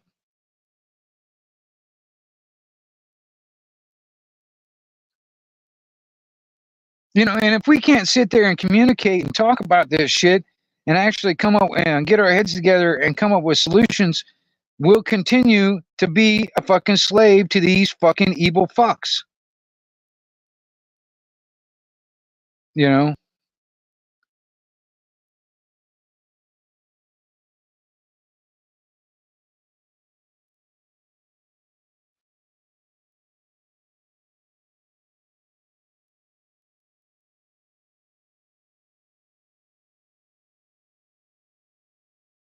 Well, yeah, I mean, honestly, UK, that's part of it. I mean, like I said, you know, there's the ones that actually write these fancy words on a fancy piece of paper, calling it law, and then there's the ones that are actually enforcing these fancy pieces of paper with fucking, they're all part of it. They're all cogs of the wheel.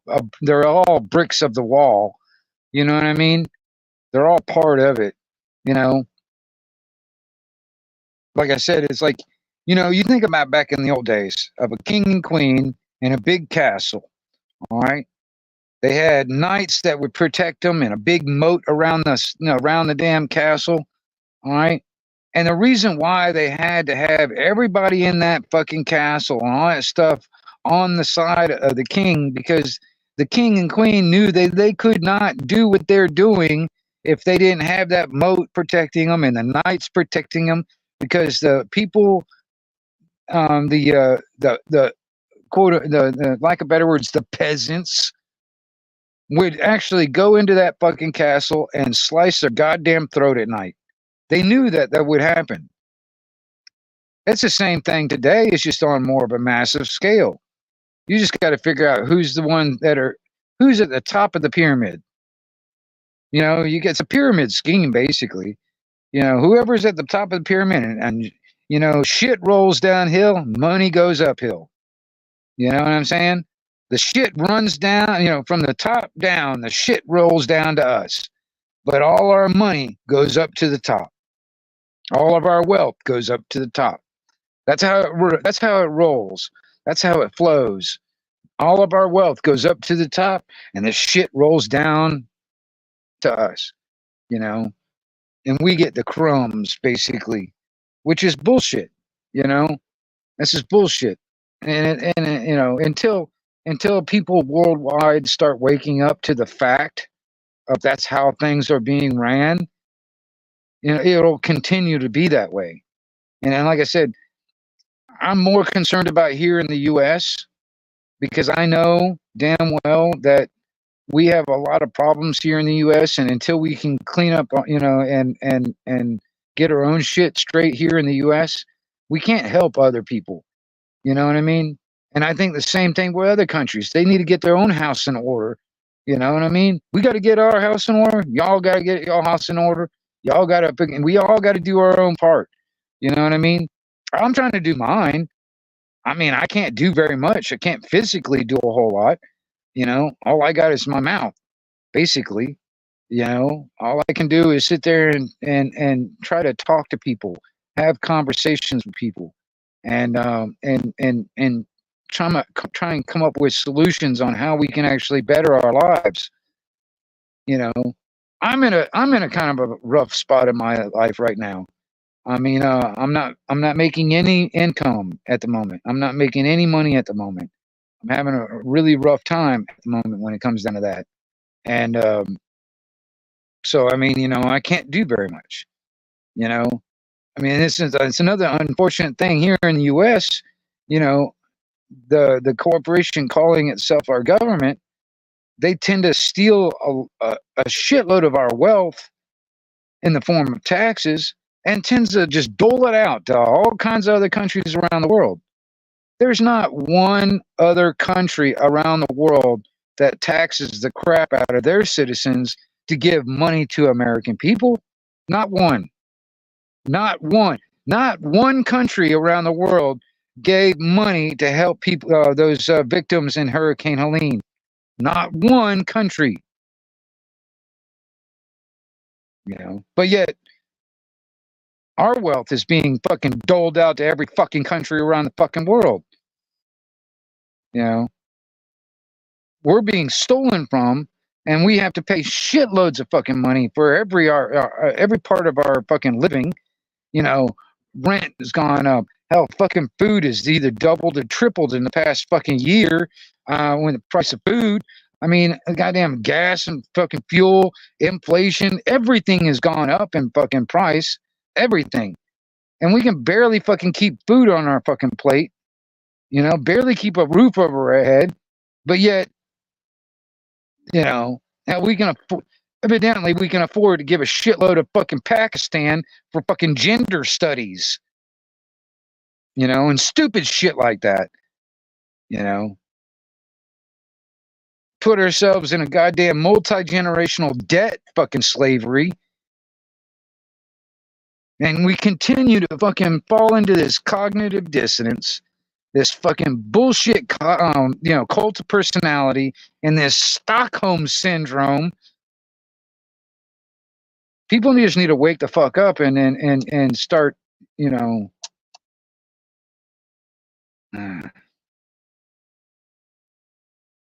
Well, yeah, I mean, you know,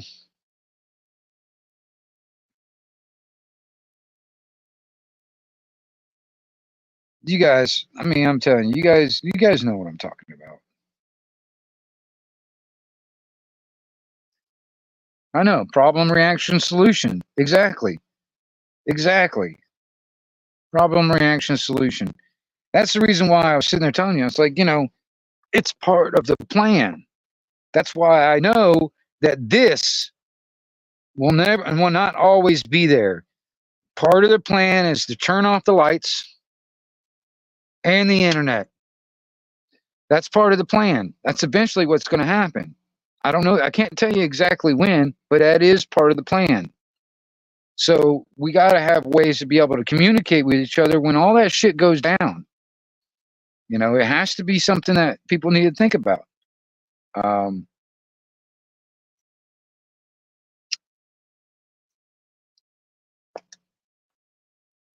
you know, I'm gonna tell you something, man. You know, even if you guys don't get into the hobby of radio, it's if you have any kind of inclination on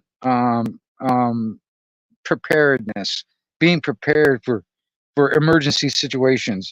You never know what's going to happen. It could be a fucking hurricane. It could be, I don't know, anything like a damn meteor fall or fucking, you know, World War III. It doesn't matter. Anything could happen. Um, you never know. And like I said, on a more, you know, like natural disaster thing, you talk about Hurricane Helene. When that happened, radio was a big deal on getting supplies, getting communications to find out where, you know, how to rescue people, how to find out what roads are, you know, need to, you know, that are out. Radio was a big part of that. Government didn't have any part of that shit. It was a bunch of us guys out there that had radios that actually relayed information that got it done.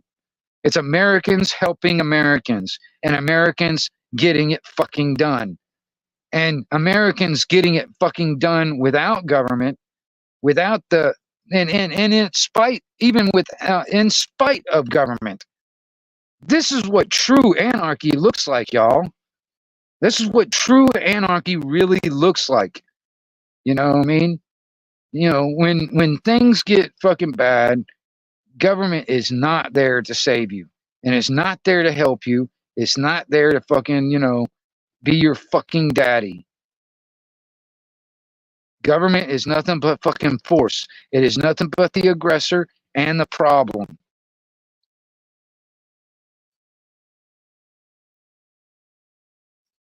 You know what I mean? I mean, seriously, you think about, I mean, seriously, you look at what happened at Hurricane Helene, all those people in North Carolina, dude, no government to be found. And there was times where people were doing shit in spite of what government wanted. You know, people were out there going out there and rescuing people, and they were being threatened with arrest for rescuing people. And they did it anyway. Fuck that shit. That's what true fucking anarchy looks like.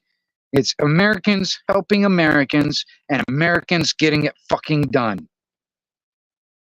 And I'm just talking about America simply this because where I'm at and that's what I know. And it doesn't matter where you are in the fucking world.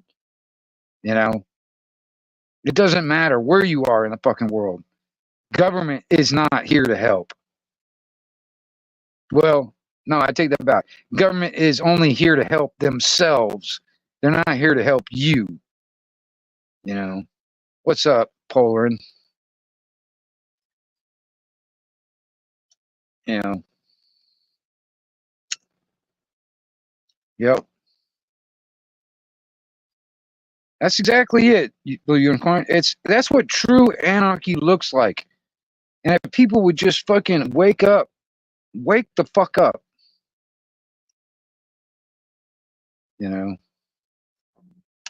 stop being dependent on these promises, this fucking, you know, this, you know, being offered all this fucking bullshit. You know, there's too many people out there, and I'm one of them. I have to admit, there's times, man, where I'm like, I'm one of those people, man. I accept certain things. I don't ask for help, but people are willing to do stuff. But I mean, honestly, man, what it ends up doing is just putting me in debt to them. Because honestly, there's people that want, or they offer help. You know what I mean? They offer help, but it's not just coming out of the goodness of their fucking heart. No, they're expecting something in return.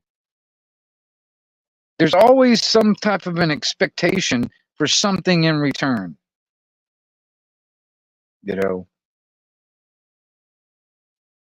I mean, there's a lot of scenarios, man, where I'm just like, there are things that I need in my life right now that is a necessity. I can't get. Even the people that are helping me are not necessarily actually helping me to get those necessities. You know what I mean? Um, they'll help me in all kinds of other things that are more of a want. You know what I mean? But that also puts me in a position where I feel like, I'm like, now I'm indebted to these people because they'll hang that over my head. Well, it's like, if it wasn't for me, you wouldn't have this.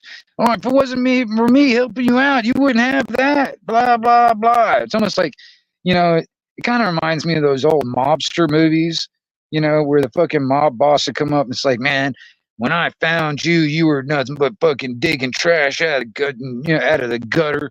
And I brought you in and I gave you this and I gave you that. You know what I'm saying? And so you owe me. Cause I, what do you want me to just send you back to where I found you and put you back to where I found you? That's what it reminds me of. It's like there's all mobster movies. It's like, you know.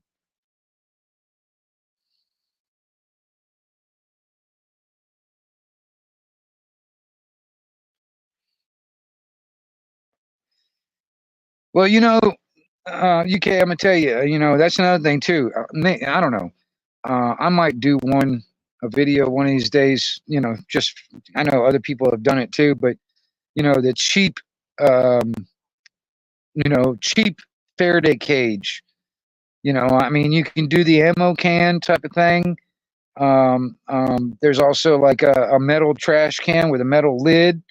You put like a plastic trash can on the inside as a liner, and store all your stuff in all your electronics in that as a Faraday cage. The same thing with like an ammo can. Like you get a big ammo can and you line the inside of that like with plastic or whatever. So, nothing touches the metal ammo can itself. You got that insulator, and you can store all your electronics in that, and that would become basically a Faraday cage for your electronics. I haven't done a video on any of that stuff, but I know other people all over YouTube have done it. And I'm trying not to just repeat what everybody else has done personally, but I might do one just for shits and giggles. So I at least have one video on my channel, talking about Faraday cages. And yeah, see, that's the thing. And I mean, I've got a few of those 50 caliber ammo cans myself there, Blue Unicorn. And but like I said, I mean, you've seen those small, really small metal trash cans that's got a metal lid. Those work really good too, because you can find like those metal ones, and then you can find like a plastic trash can or a plastic bucket or something like that that would fit inside that. That would be the insulator, and put all your electronics in that thing, and that would be your and take some like what is it that like that metal air conditioning duct tape.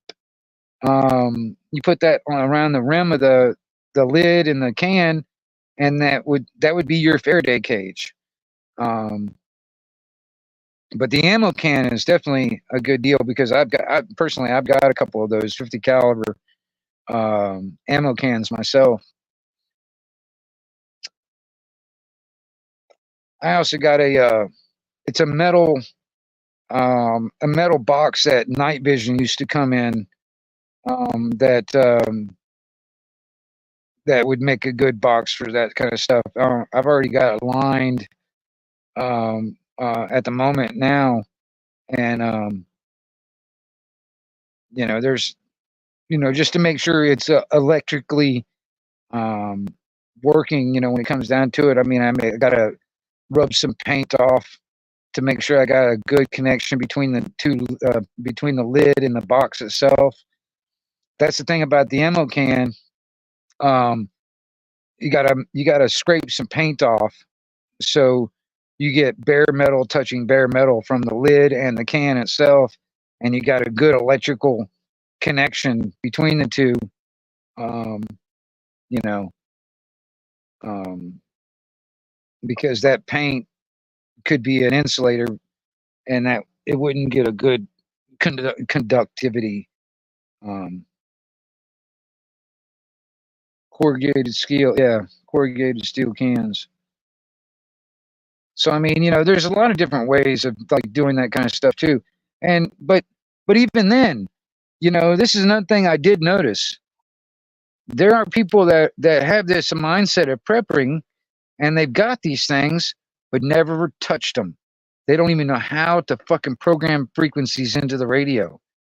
They don't even know the first thing about how to even operate the damn thing.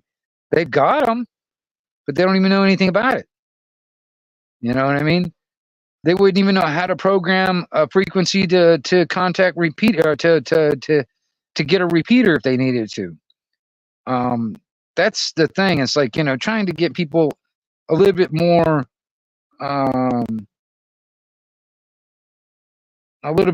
into it.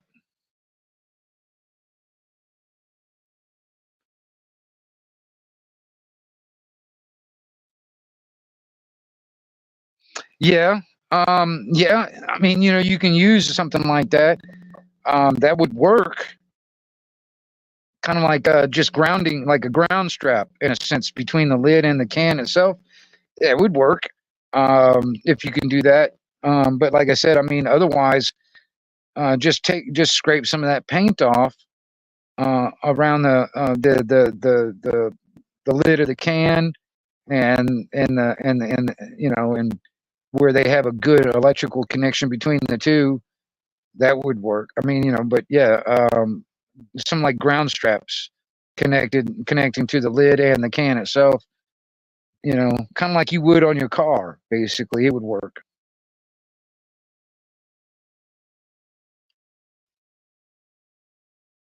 But that's another thing too. I've noticed this thing when it comes down to a lot of you used to look at a lot of these prepper channels. These people that I'm more of a survivalist, but you look at a lot of these channels on YouTube that are into prepping and stuff like that. They talk about stacking food and water up to your ceiling and shit like that, and blah blah blah. Communications are very rarely even on their list. You know what I mean? It very rarely is on their list. And even then, like I said, I know a lot of people right now that have that prepper mindset, and they may have bought a radio. But they've never been on it. They've never used it. Don't even know exactly how to set it up. Like even a CB radio. They wouldn't know the first thing. They don't even know what SWR is. They wouldn't know. That's the thing. It's like, it's a little bit more than just sticking a freaking antenna up on the top of the house and just start talking. It's a little bit more than that, because you can fuck up your radio. You can blow your radio up if you didn't have it set up right. And if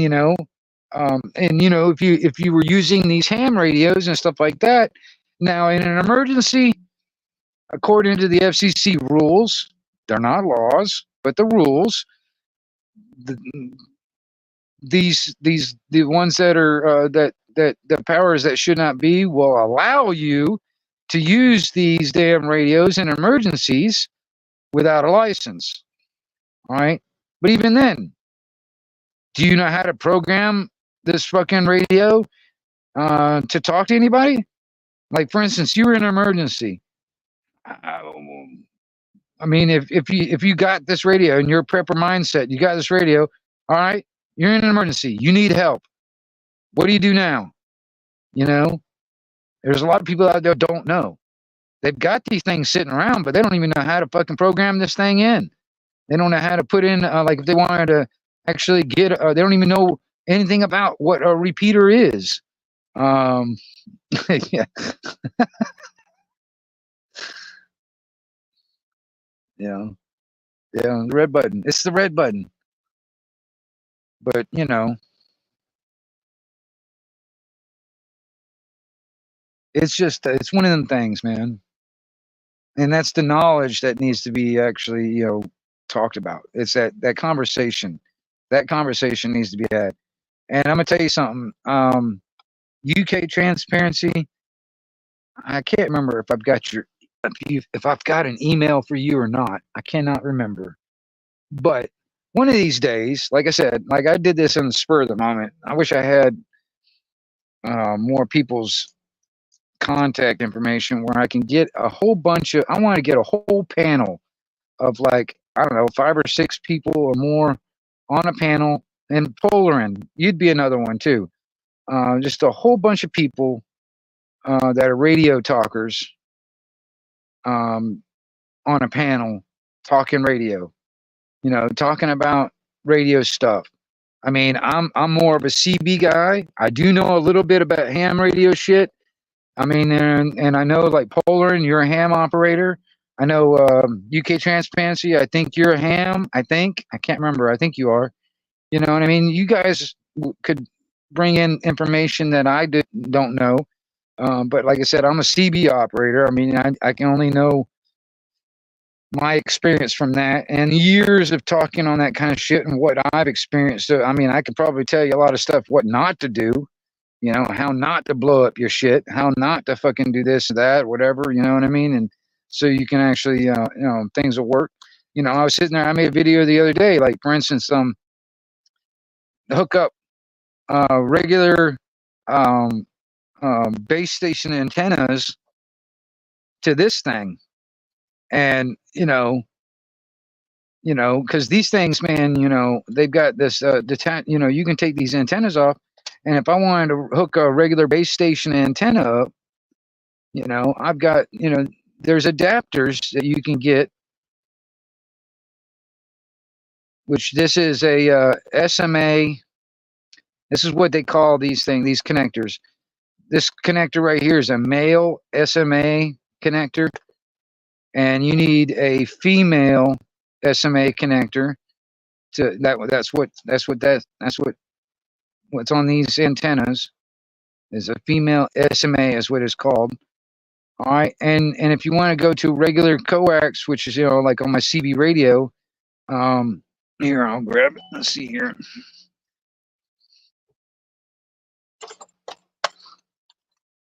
Well, I can't. Let's see here.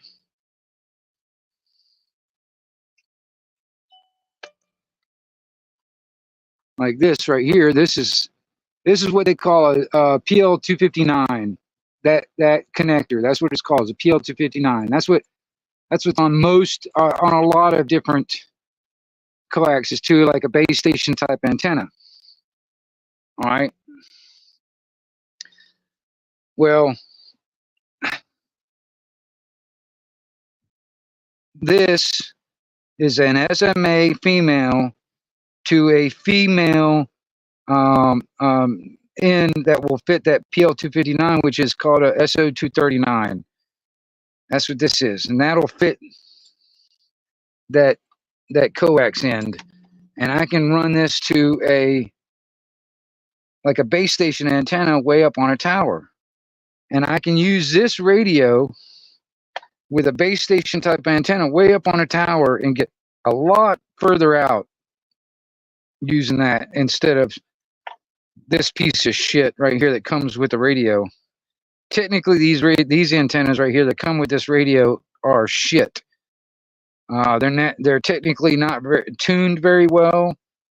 They get high SWRs. They're not really good to run with these radios, but this is what they provide with the radio when you buy them. So that's some of the things like I might do a video on that eventually too. Like if you get these radios, there's certain accessories that you're gonna I mean, these radios are pretty cheap. You can get them for like $20 or $30, something like that, depending on what it is. But they're kind of cheap. But I would suggest if you get these radios, there's a few accessories that I would actually get with these radios to make them better. Like, for instance, a better antenna. That would be one of the first things that you would need to get. Like on the regular Baofangs. Now this one, right? This is a UV5RM. They don't have extended batteries, but the regular UV5R radios, they've got these extended batteries, where bigger batteries, and you get longer run time. I would suggest that. Um, there's also the speaker microphones that you can get, kind of like here. I'll show you this. Like here, this is the example of a UV5R with an extended battery. That's the extended battery. Otherwise, the battery that comes with it is only this big. So this is how big the radio is. And with the extended battery,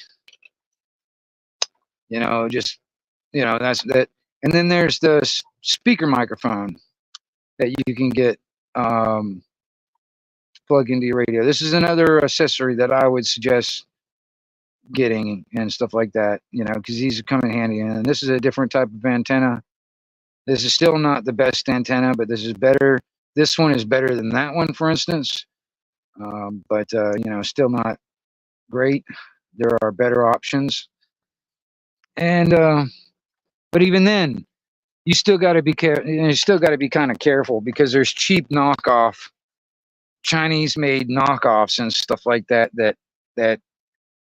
are not good for your radio. I mean, when I break out the antenna analyzer, I might try to explain when it comes down to it, because like SWR is a big deal. And when I mean SWR, for those out there that are listening that don't know anything about radio, was it signal wave ratio? I think that's what it is. What SWR, signal wave ratio. If I was to put it like in words to kind of like a visualization, it's kind of like a bottleneck. The higher the SWR is, the tighter that bottleneck is. All right, you know what I mean? There's less going out the antenna, and more of it being reflected back into the radio. Yeah, signal wave ratio. That's what I thought. Anyway, the higher the SWR, the more that's being reflected back into the radio, and less of being pushed out the antenna. Now, the lower the SWR, the more that bottleneck widens open. The more the signal gets pushed out the antenna, less is being reflected back.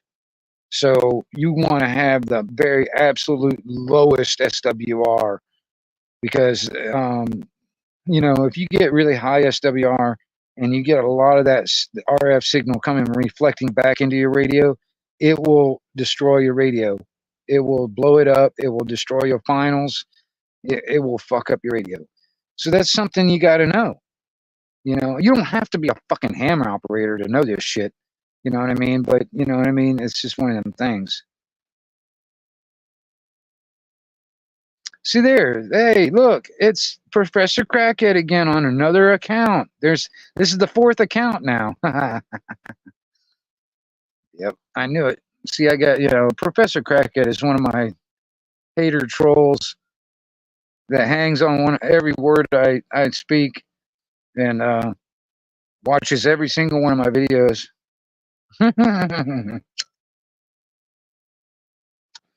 Got like 15,000 accounts.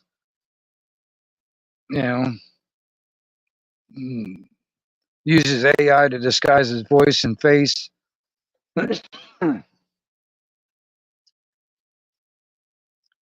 Yep.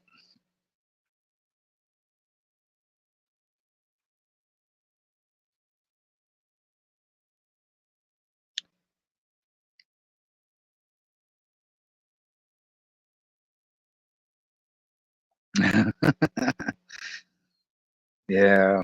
Well, like I said, my trolls and my haters are basically my biggest fans anyway. You know, they definitely get my watch hours up, you know. It's funny.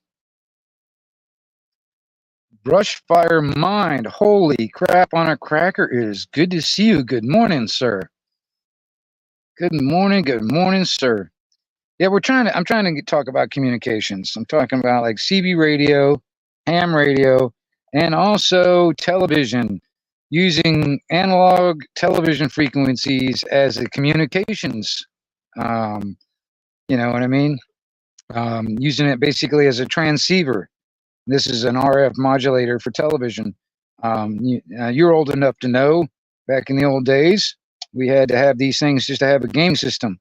But you can have this just going straight out to an antenna and transmitting television, basically your own private television station, and using any television that has an analog receiver as your receiver. Yep. So, I mean, you know, I'm talking communications because, man, you know, the powers that should not be, their plan is to eventually, they are going to shut everything down. They're going to shut this down. Hell, this is already being censored out the ass. They're going to shut this down. They're going to shut the power down, and we got to have ways of communicating. And you know, I'm an old radio guy, so you know this is what I know. And like I said, this is thinking outside the box type of scenario. Is using television. Now the old analog frequencies on television aren't being used anymore, so why not use it for communications like we do the CB radio? There's no censorship on these things. This has got a shitload of censorship, but these things don't have any.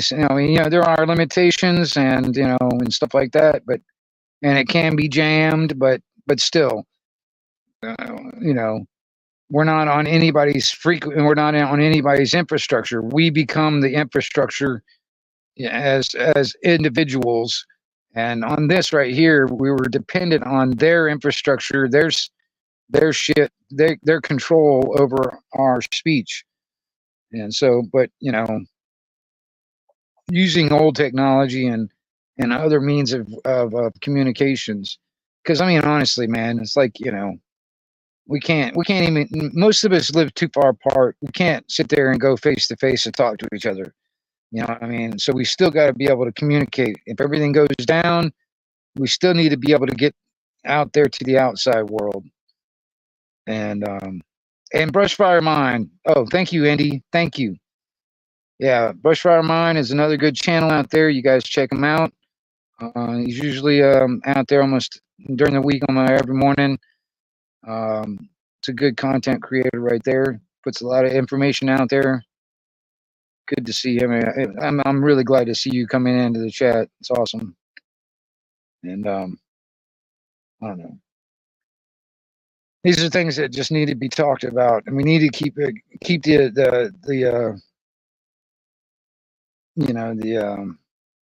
airwaves open.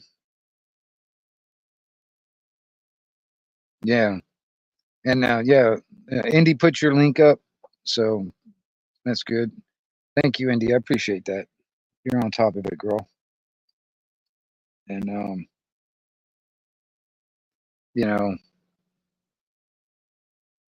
don't know. Like I said, like Polarin, maybe and then UK Transparency, and maybe if I can get a few more people out there, maybe one of these days, I'll try and set up a live stream one of these days, and I want to get a bunch of radio guys. I want to get I want to get a panel of radio guys out here, and we'll talk radio, talk about communications, and try to give some information to those people out there that don't know very much about this stuff, that have the prepper type mindset, and they may have bought radios but don't know how to operate them things, don't even know the first thing about these things. They're not into the hobby. Maybe we can help them, you know what I mean, when it comes down to learning some of this stuff. So if it comes down to an emergency, they'll at least have some knowledge on how to actually use them to talk to people.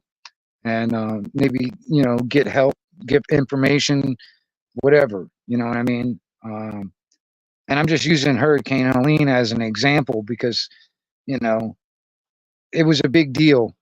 Um, Radio was a big deal over there, getting a lot of logistics and information, uh, uh, you know, uh, getting supplies, getting, help to people. It was a big deal because, you know, the government infrastructure was nowhere to be found. And it was only up to us, Americans helping Americans, and Americans get it done. And that's what true anarchy looks like.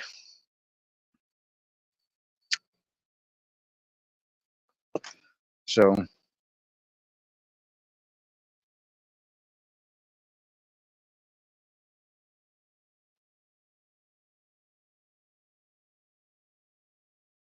but yeah, I want to try and get a bunch of you guys up there, up on a panel one day, and talk this kind of stuff. There's a couple other guys that have YouTube channels that are radio guys that like they're CB guys, and there's some ham guys that I know, and I would love to just get a mixture of both. Yeah, I agree. You know, and people, you know, they need to have their radios programmed now. Some of them don't even know. You know, don't even know the first thing on how to program them. Well, see, that's another thing too, Indy. I mean, you know, maybe I just gotta. I would. It would be nice if I had everybody's email address or whatever and all that stuff, and I can just contact everybody ahead of time. But I don't. So what I'll do is I'll probably just I'll do like a I put a notification out there. I'm going to have a live stream or something like that, and I want to have radio guys talking and stuff like that, and hopefully I can attract a bunch of people in. And then if any of you guys that know radio guys that want to get in on this, we'll see. Okay, you know, it's a good thing to keep up on, honestly, because like I said, I just used that Hurricane Helene scenario. There was a lot of people that I mean, a lot of good came out of it when it comes down to just relaying information. You know, when it comes down to like, you know, okay, people were like just, you know, broadcasting out, oh, the road's out here, or there's somebody over there in that house that needs help, or, you know, or we need to get some of the supplies over here, and all that stuff. All that information was done on radio. All right. And, you know, because there was no cell phone signal. And until later on, and after the hurricane, did any of that Neuralink, I mean, not Neuralink, that fucking Starlink shit started popping in, you know, but without Starlink, you know, there was no internet. So radio was the only way to go. Now, these things, like I said, this is UHF, VHF. This is more of a line of sight scenario. So something like this, you would have to have repeaters that are already established or whatever. So, you know, having those frequencies already programmed into your radio needs to happen. Now you get into HF. That's a different story. You get a little bit more, you know, further range. You get into the like the CB radio type scenario, 11 meter stuff. That's not necessarily line of sight, but you know that you can get a little bit different range depending on the conditions and stuff like that. See, these are all mediums that could be useful. It's even this. This is the line of sight. This is you know, this is television stuff. This is using UHF, VHF, depending on what frequency you're on or what channel you're on. So I mean, you know, that would be more of a line of sight, kind of like this radio. So depending on this radio and this stuff, you would have to have a pretty decent antenna high up, you know, to get further range, or have some kind of a repeater in line to bounce your signal a little bit further around. So I mean, that's something that has to be done. So like, if people have these radios, for instance, I'm not a ham operator now, but if anybody has these radios and that bought them for prep type reasons, um, that's something that we need to talk about, is actually figuring out in your area where what you're doing, um, what repeaters that might be in your area and stuff like that, and different frequencies for, like, what might be available, like voluntary fire department, blah, blah, blah, blah, blah. You can have those already programmed in your radio. So you have all that stuff already there. And then if emergency does happen, you don't have to sit there and fumble around and trying to figure out this stuff. It's already in the radio. And then, yeah, and Polarin, talking about Brushfire Mine. Yeah, I wouldn't. Me personally, I don't sit there and pay an extortion fee to the government to get a license. So I don't really, recognize the FCC authority. So yeah, but that would be a better thing in my opinion. I wouldn't go for the Cobra 29 personally, Polarin. Personally, if I was to go for a starter low budget radio that has single sideband on it, I would go for a Bearcat. Was a Bearcat Bearcat 99, or no? Wait a minute. What is it? Shit, can't remember now. But it's a Bearcat. That has single sideband on it. That would be a good starter radio. 980. That's it. Bearcat 980. That's it. That would be a good starter radio. When it comes down to CB stuff, it has pretty good wattage. It's a good, it's got all the bells and whistles that you need. It's also got single sideband on it. Because you got AM, FM, and single sideband. Single sideband to me is the better route to go. You can use less wattage. It has a clearer sound. You don't have less noise. That's what I've kind of transitioned to. See, you got the different modes: AM, FM, and sideband. The old style radios for CB radio were all AM. All right. Now if you're in the UK, they were all FM. All right. But single sideband is just basically without a carrier wave. It's just the modulation, because AM and FM is, you got AM is amplitude modulation, you got FM, which is frequency modulation. All right. And single sideband is basically just pure modulation. AM has got a carrier wave plus modulation. All right, that's how it works. And it's just basically single sideband is just basically nothing but modulation, no carrier wave. So there's less noise. And I'm gonna tell you something. If you wanted to get into something other than ham radio, and you didn't want to deal with the license and all that shit, and you want to just do CB radio, just to get into it or to have something. Yeah, Bearcat 980 is a cheap route. It's cheap. It's not very expensive, and and in my opinion, would be a good starter. And like I said, it's got sideband on it.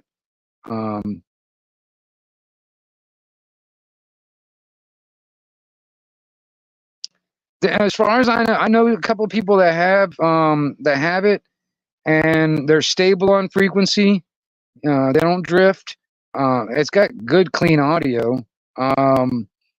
I haven't heard any problems with it, and I don't know if they've actually upgraded them in the past few years or not.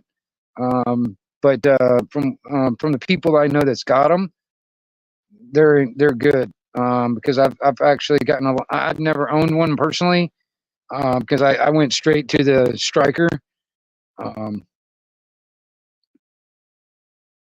I don't have I'm not affiliated with any of these. I really wish I was, I really wish I was affiliated with some of these fucking companies, man. I would love to get some free shit. That would be awesome. But you can find them. You can find them on Amazon and stuff like that. A lot of times you can find them on Amazon. I wish I was, man. That'd be awesome if I can get like some of these radio companies or these manufacturers to like send me free shit just to do like reviews on them. That'd be awesome, man. Because I have all kinds of cool stuff, but I've had to pay for everything, and I just can't afford very much, so I can't really buy a lot of radio equipment. Um,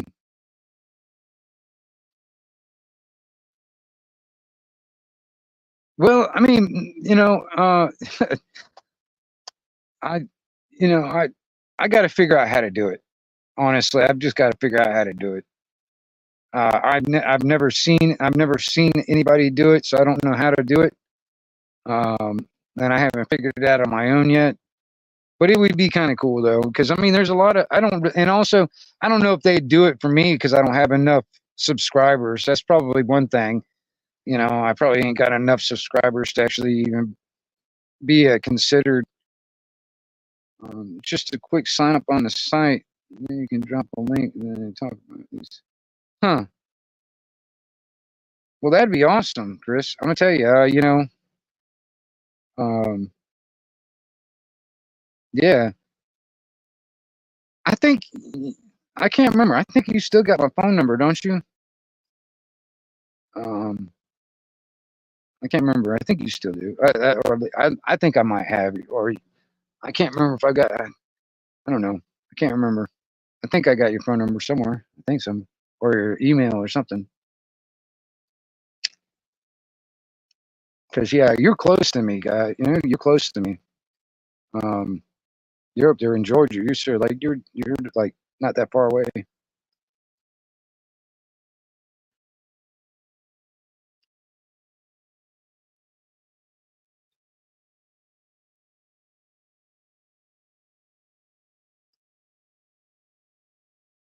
Well, that's cool. Yeah. See, that's another thing too. I mean, I've thought about that too. It's like where I can get something. Because I mean, honestly, man, I bought all this equipment. This radio, I bought this radio. I bought all this equipment with my own money. I'm not making anything off any of this shit.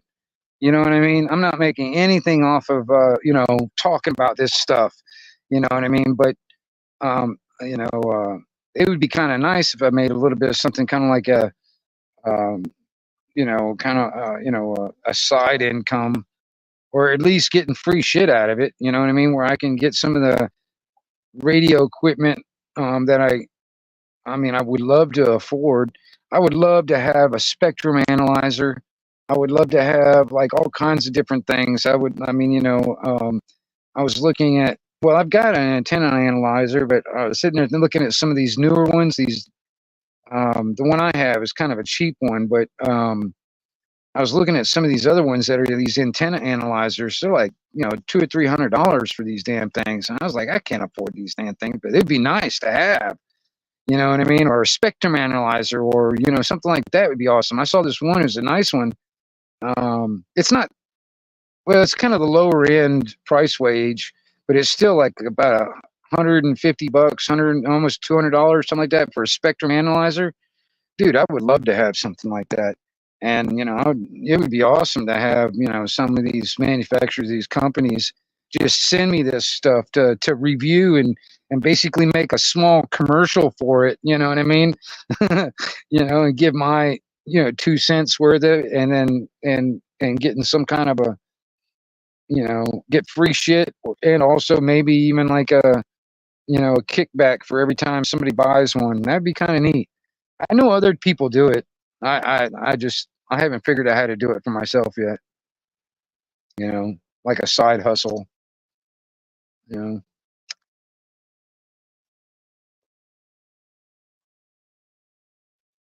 Yeah, Dr. Otto, I don't have a computer. I've got a cell phone. So I don't have a computer. So I mean, what I've been looking at is just actual individual equipment, like the like, for instance, the antenna analyzer that I've got. I think it's called a Nano. was it a Nano VNA dash H or something like that. But it's like it's like that fucking big, and but it does all kinds of shit. I mean, it's pretty nice. Um, but I've seen some other ones that are much better than the one I've got. Um, but you know, I didn't want to spend $200 or $300 on something like that because I mean, you know, I don't use it all the time, but it's really handy. You know, instead of like if I wanted a test an antenna for SWR or figure out where if I wanted to make my own antennas, which I do, um, you know, trying to figure out where it's resonant at, what frequency it's resonant at, or tuning that antenna to the frequency I want it to resonate at. It's so nice to sit there and just put that analyzer on it and just work with it that way.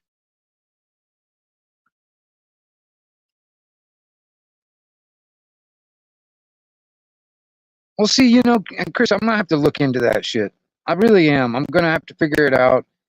It would be nice if I did have somebody to kind of like hold my hand and kind of, you know, point me in the right direction because I've never done it and I'm not even exactly sure where even to start.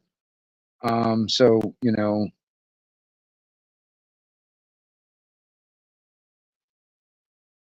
yeah. And honestly, and Slimfish, I'm gonna tell you, there are some really decent scanners out there that are actually pocket size that will get all that stuff, man.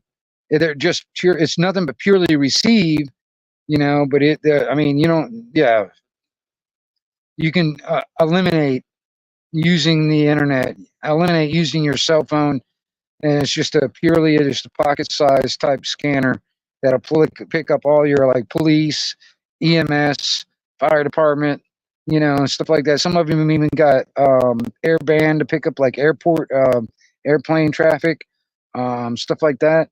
Um, there's some nice stuff out there.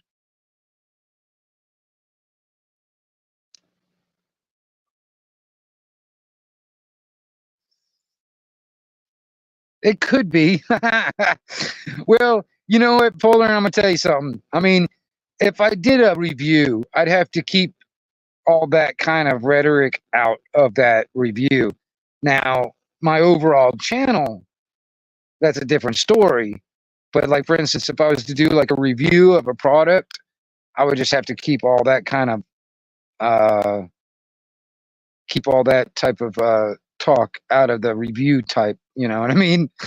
And plus, like I said, I started thinking about like I don't know. I don't really have a lot of subscribers. I've been hovering around 900 and some odd subscribers for a long time, and I've had Anarchy Television since what 2014, and I've been hovering around there for a long time now. Um, but yeah, we'll have to talk later. Yeah, definitely. Well, see, that's something too. I know other people have done that buy me a coffee thing. You know, I don't know how to set that thing up. I don't really have any kind of like a, you know, Cash App or anything like that. I used to have PayPal at one time, but then PayPal started doing all kinds of new restructuring, and I just gave that up.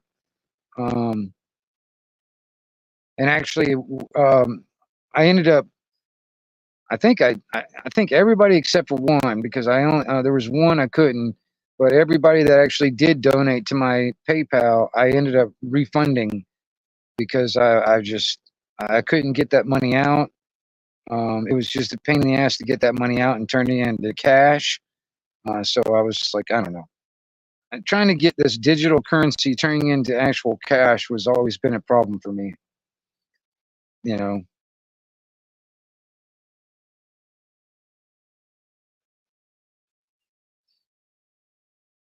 but if I can figure out easy ways of doing it, because I mean that's another thing too. Some of my other projects, like you know my leather work, the stuff that when I make you know my leather stuff, making wallets or whatever, keychains or whatever like that kind of stuff, it would be kind of nice to be able to sell it.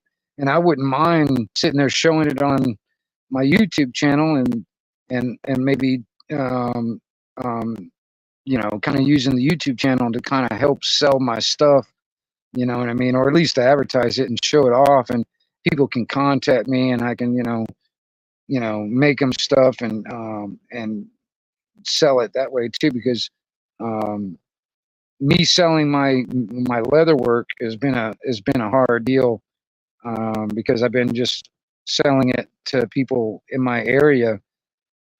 So very, very little. Yeah, you know, so that's another thing too. I don't have a laptop. I don't have a computer. I don't have money to spend on that kind of thing. Um, you know, I'm like I said, I'm in a situation right now where I am not even making any kind of income right now at this moment. So I'm really strapped. Um, really strapped until I can get things worked out. Um, I'm trying to find a steady source of income coming in right now. I'm trying to find that. Once I get that, then I can actually buy me another vehicle. Because right now I don't have a vehicle. That's one of the reasons why my income thing has been um, stopped to stopped at the moment, is because of my vehicle situation, and I'm limited on my options when it comes to employment by a bicycle. So um, I'm kind of in that. I'm kind of in a bad spot financially at the moment in my life. Um, but that's my own personal problems and shit, you know. But I've even thought about it's like I wonder if my story is a sob story enough where I can set up a damn GoFundMe or something like that and get it's, you know. But I don't know if my story is such a sob story. And it's like, you know, I'm just in a situation where um, I don't like being dependent on other people and stuff like that. And right now, I'm kind of um, dependent on some of my family to help me out at the moment, and I don't like that feeling. I like to be able to just pay my own way and get everything done my own self, and I don't like asking for help either. So I mean, you know, it's kind of bugging me that I'm in this situation. But you know, my car broke down about 6 months ago, and I've been, you know, the only way I've been getting around is on a bicycle. And like I said, I live in an area where there's very little options, employment wise. So my income is down to zero in a way, except for like when I sell some of my leather stuff or whatever, or my other stuff that I've been making.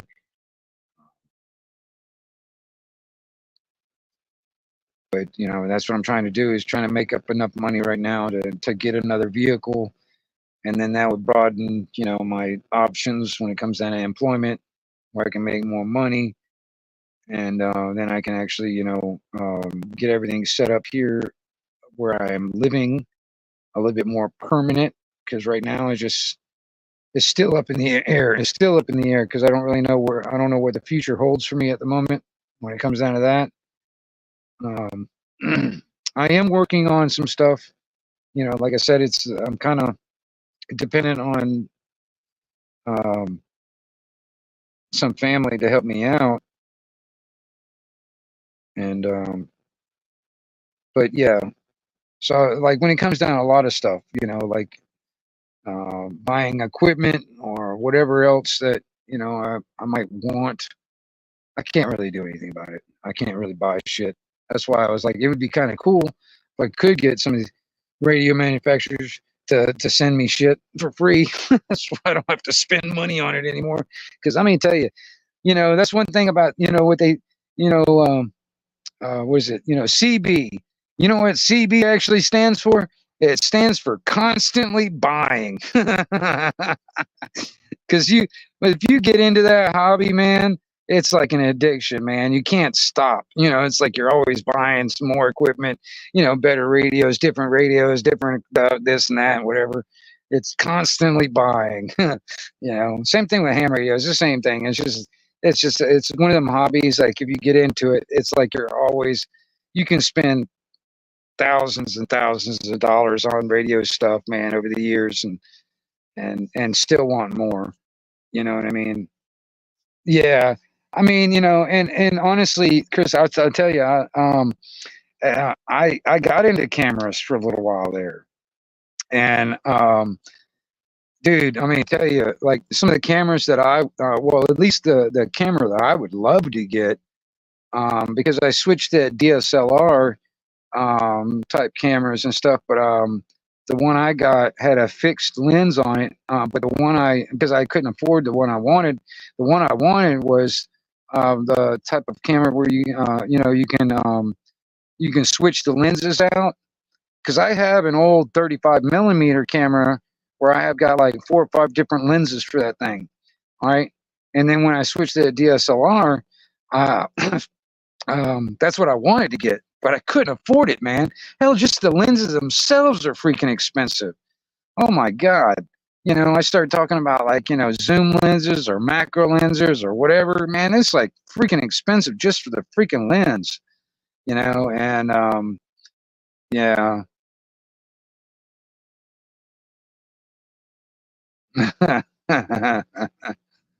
Yeah, it's just one of them things, man. It's like um I'm just right now, like I said, I'm just kind of like I'm trying to just keep my needs um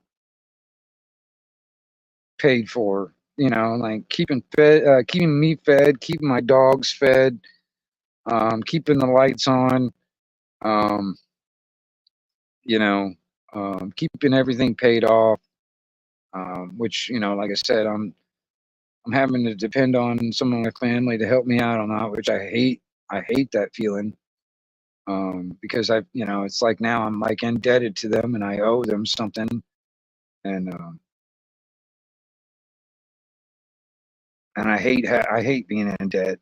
I seriously, I've been working almost all my life to keep myself out of debt, and now I'm in this situation where I feel like I'm right back where I don't want to be, which kind of sucks. But you know, maybe things will change. I don't know. Like I said, I mean, I can't force people to hire me. All I can do is just put applications in and talk to people and you know and stuff like that and that's all I can do is just do that and wait until something happens. You know, because I mean, you know, I can't just go up to a place over here and force them to hire me on. But you know, that's just shit happens. You know, my uncle said, you know, my car breaking down. He considers that, you know, he's an old military guy, so he's got this mindset. It's like, you know, well, it doesn't matter what happened. You know, it's considered operator error. So it doesn't matter what happened to your car. It's your fault. You know what I mean? So I'm like, oh, fuck. It's all my fault. My fucking car broke down. It's all my fault. Okay. You know, it's all my fault. You know, who am I supposed to blame? I blame the fucking car, you know, breaking down. Um, Whatever. And the longer it sits there, you know, the more I've looked at it. I've had friends of mine that are mechanics that look at it, can't get damn thing running. So I'm down to the point where I have to buy another vehicle. And all right, Chris. Hey, you guys, if you guys, you know, get a chance, check out Brushfire Mine. You know, and give them a like and all that good stuff, man. If you guys, you know, I have to admit, you know, Chris, he gets a little wordy. He's got, he, uh, he, he gets a little wordy, you know, when it comes down to it. In my opinion, it's like, you know, he's he's got a much more broader vocabulary than I do, you know. So, but yeah, guys, check his channel out. He's got a good channel good content creator there, and I appreciate you stopping in, man. I really do. I really do, man. I really appreciate it.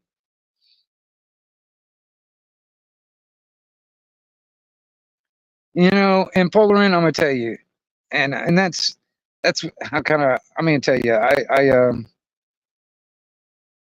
I kind of look at it the same way too. He's got the military mindset because you know you know when he was in the military, if you were to fly a plane and the plane broke while you were up in mid-flight and you crashed, they would not blame the plane. They would blame the pilot. So it doesn't matter what happened to the plane, it's always considered operator error. So that's how his mindset works. It doesn't matter what happened to my car.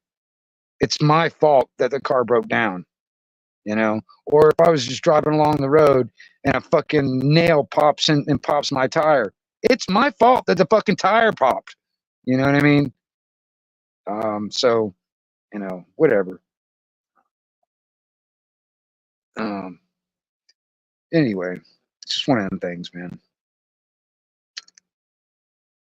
It's unfortunate though. I've got majority of my family, majority of them are in some type of military or police department. So I mean, they all got that mindset. You know, that's what I've had to grow up with all my life, being shoved down my fucking throat most of my life is that type of mindset. You know, and that's the reason why I'm such the way I am when it comes down to certain things, is because I've been a rebellious type of a person from. I've always questioned authority from the beginning. You know, it's not like I became this way later in life. No, I've always been this way.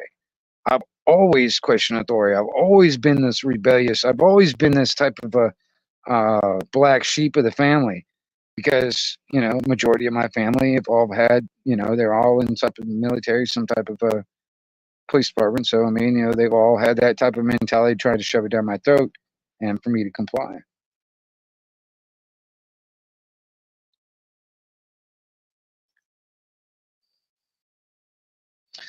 Oh look, it's my troll back again under another name.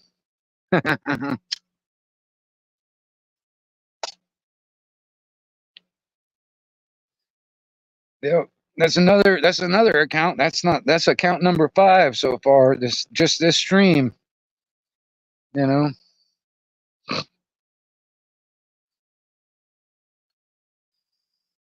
See, there you go. That's Professor Crackhead. That's the true name of this troll right here that's had 5 different accounts pop up into the stream today or tonight.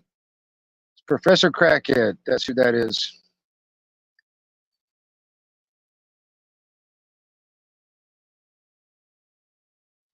Yep.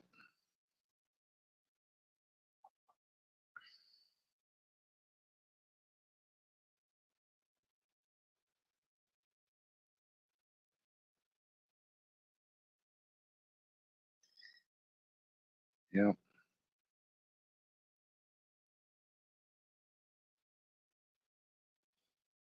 Nobody's putting a gun to your head to come to my fucking stream anyway, so why do you here? Yeah, I ain't worried about it, Indy. If it gets on my nerves, I'll do it myself. You know what I'm saying? I ain't worried about it. And then you'd be going after. It's the same guy. This is like that said. This is a 5th account on the same stream so far. It's the same person over and over again, just different accounts. So you'd be just chasing different accounts, even if you did anyway. You know. So it wouldn't be worth it, Indy. Like I said, Professor Crackhead's probably got like 1,000 different accounts to hide behind.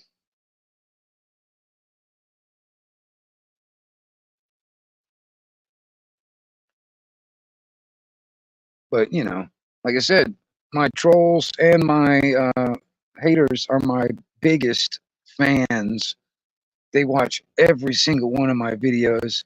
They hang on every word. I live in their heads, free rent. You know what I mean? That's what's so funny. You know, that is what is so funny about it.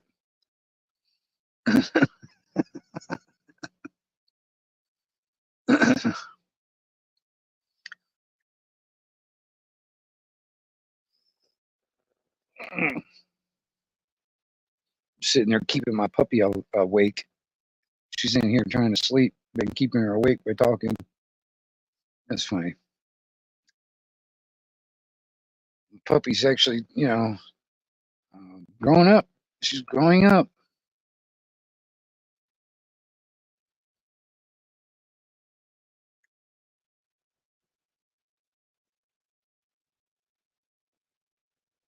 Yeah, Polar, and I know, and I know you've been dealing with some stuff.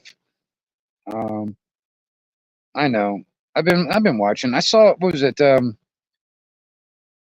I caught that last video you did just recently. You tagged me in. I caught that. I saw that. Um, and that was pretty good. I mean, but um, I know you've been dealing with a few things here and there. So you've been trying to help other people out too. They've been, being trolled by other people. It's just one of them things. Some people just ain't got a damn life, man. Seriously, they have nothing going on in their own lives. Either or their life just completely sucks. So they just go around to try and make other people's lives suck to make their life look a little bit better. That's all that is. You know what I'm saying? I don't have to do that shit, man. My life sucks, but I'm not trying to make y'all's life suck. you know, Quite honestly, I'd like to be around people that are in, better mood than I am to try and, to pull me up. I don't want to try and bring other people down just to fucking, make myself look better. I want to try and help people up, so people will try to help me up at the same time. You know, I don't want to be one of those crabs stuck in a fucking pot. Like that dude right there, Professor Crackhead, he's just one of those crabs stuck in a pot. Can't get out. And keeps on dragging all the ones that are trying to get out of the pot, dragging them back down. That's what's so funny.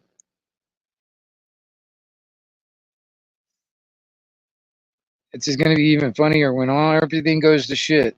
They are not going to survive. They are not going to survive. Because if they act the same, I mean, tell you something, like Professor Crackhead over there, I know damn well if he was to treat me the way he tries to treat me on the internet, face to face, he wouldn't have his front teeth. But no, look, he's a coward though. Cowards like that wouldn't talk that kind of shit face to face. They want to hide behind their keyboard.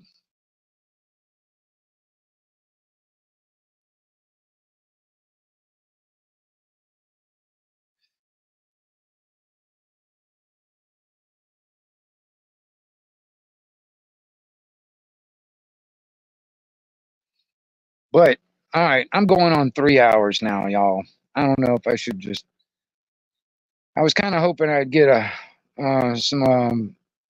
few more radio guys and probably get a panel going, but maybe I'll have to just work it out to where I can get, work it out to where I can get a contact with a bunch of people out there, radio guys, like, Polar, maybe you, and maybe if I can get UK Transparency, and I could probably get like Popcorn, maybe, probably,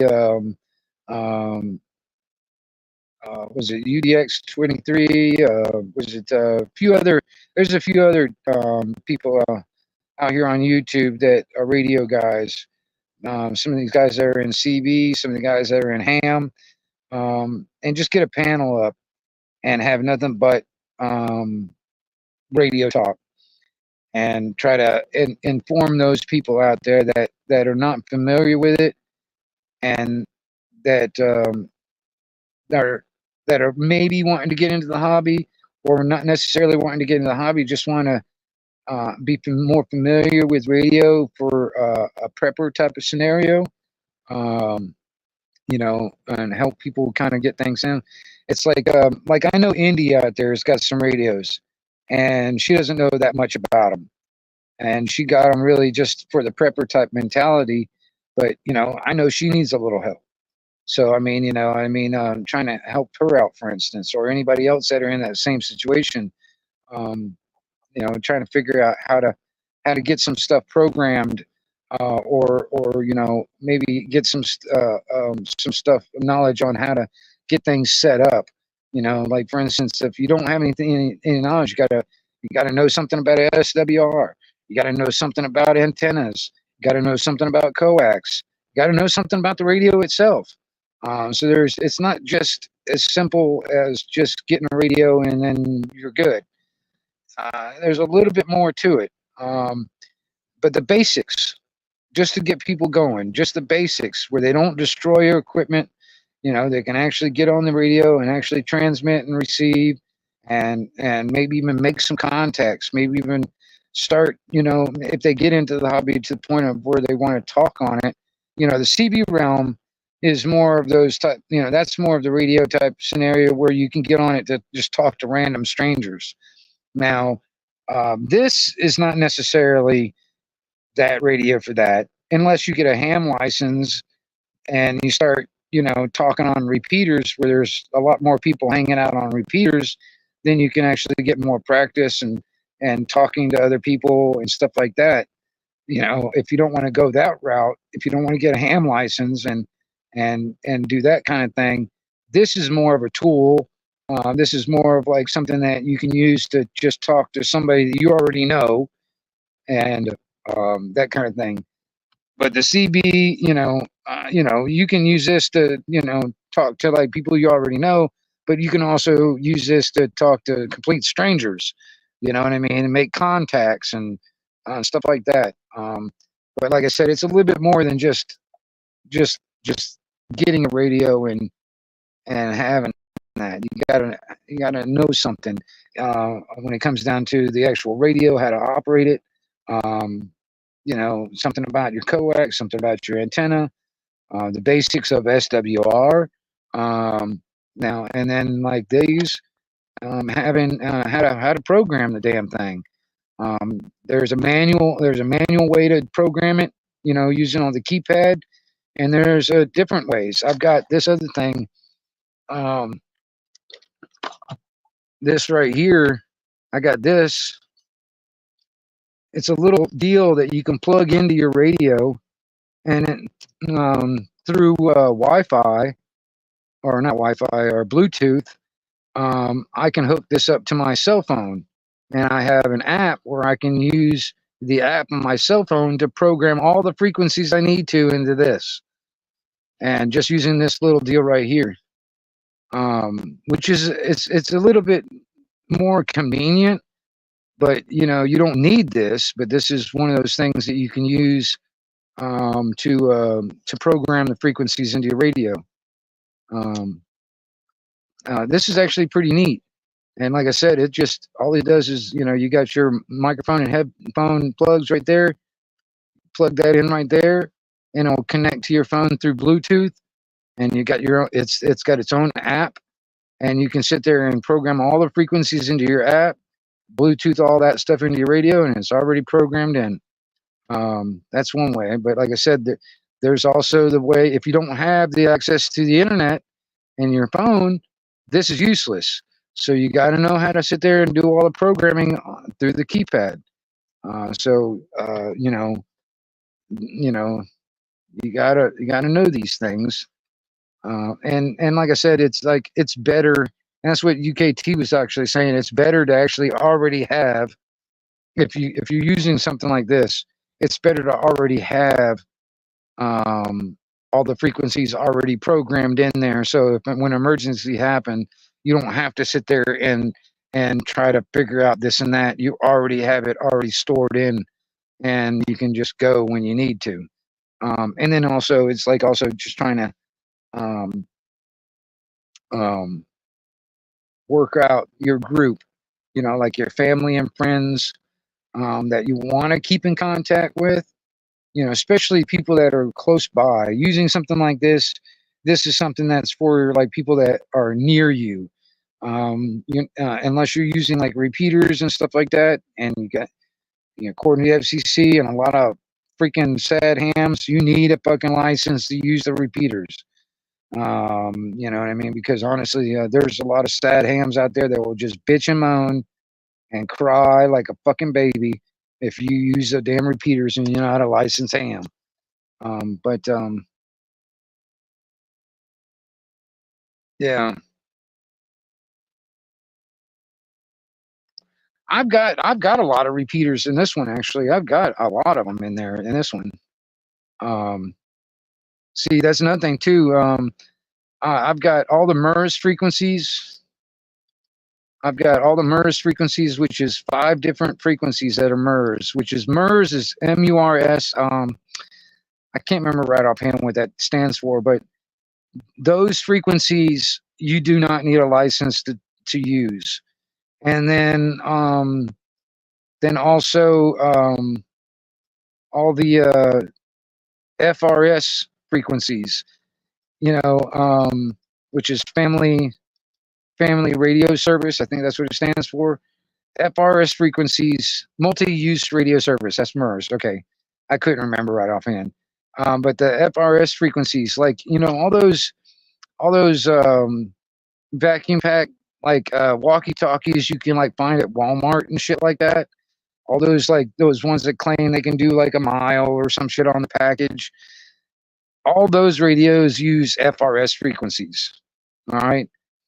You don't need a license to use those frequencies. All right. And you can program all those frequencies into your radio. All right. Now, also, there is what's called the GMRS, or the general um, multi radio service, I think, or something. I can't remember.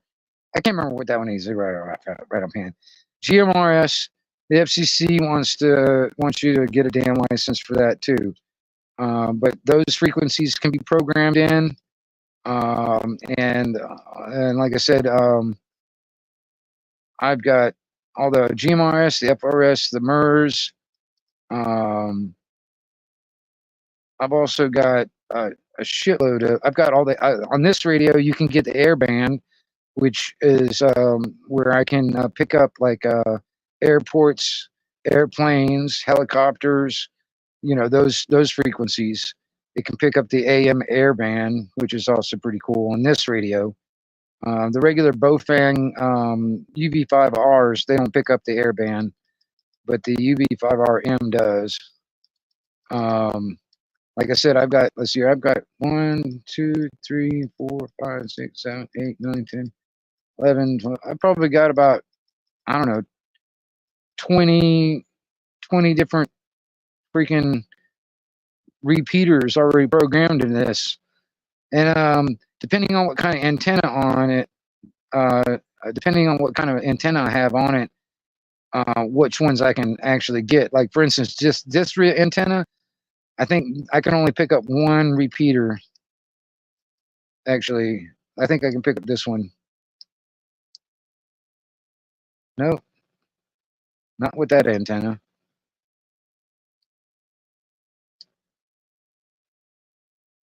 No, I'd have to get the other antenna on it.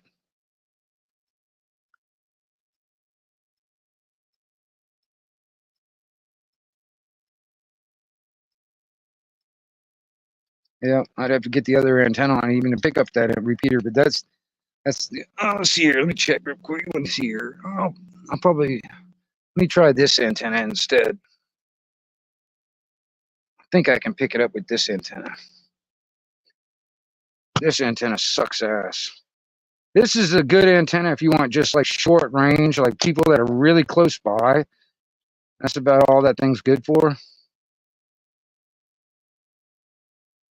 Let's see here. Let's see if this antenna works better. No, Nope. Either the repeater's, well, I doubt the repeater's turned off, but it's just probably the antenna ain't worth the shit on this one. Now, if I get probably my longer antenna, let's try a different antenna. See, this is this little rubber ducky.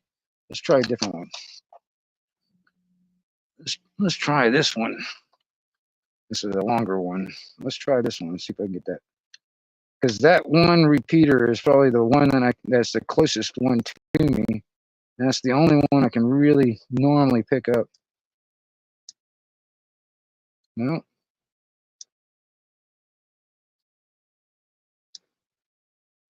Oh, look at me. I'm pushing the transmit button on ham frequencies. Oh my God. Oh my God. I'm breaking the rules, breaking the rules.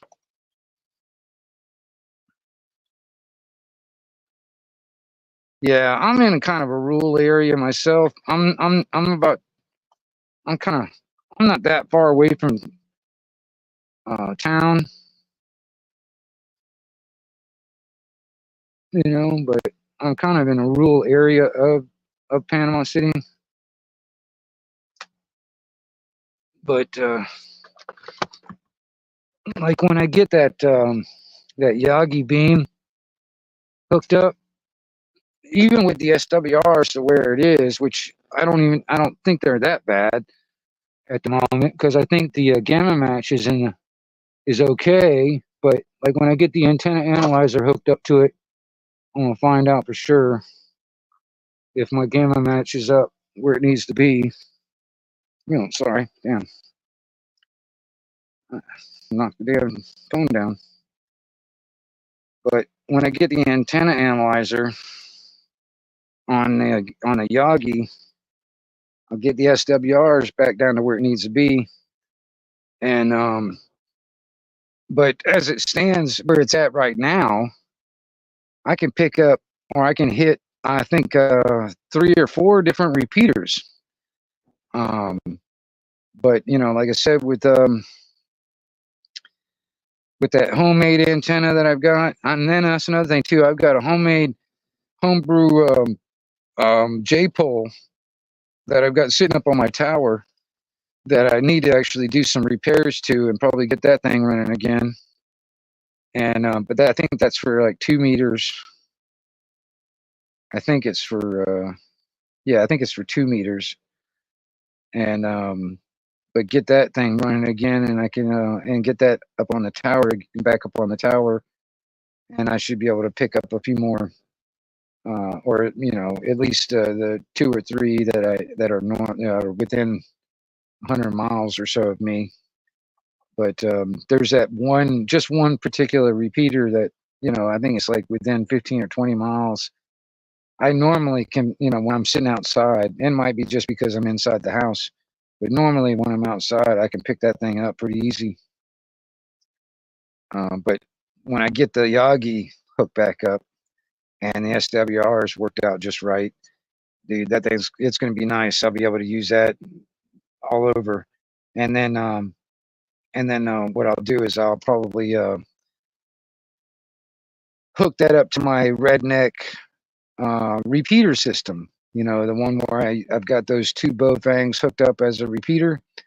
I'll use the Yagi antenna as either, I don't know.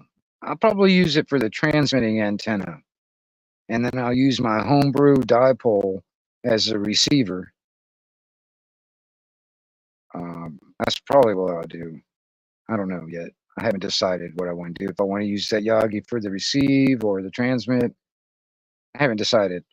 I'll probably just use the homebrew for the receive and the Yagi for the transmit, and then I'll be able to use that that Redneck repeater system all over the property.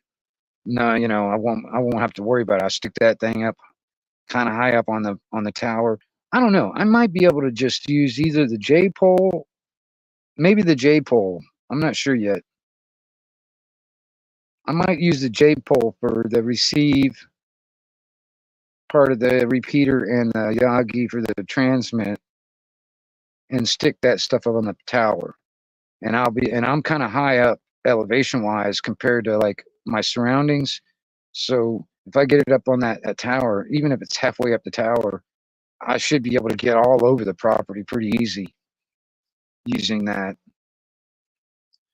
And you know, UKT, I mean, you know, that's something that I have not even. I'm still analog. I'm staying analog. I'm trying not to even venture into digital shit. Um, I don't know. I'm staying old school for some reason.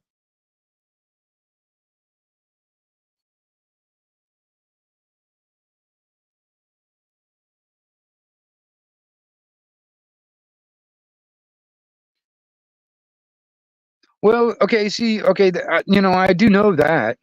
You know, even if I have it on the tower, that tower, I've got a reflector on that Yagi, and even if it's sit upon the tower, that tower itself, it's a metal tower, that becomes a reflector also. So anything behind that Yagi, it will be deaf, yeah, or I won't hear shit hardly.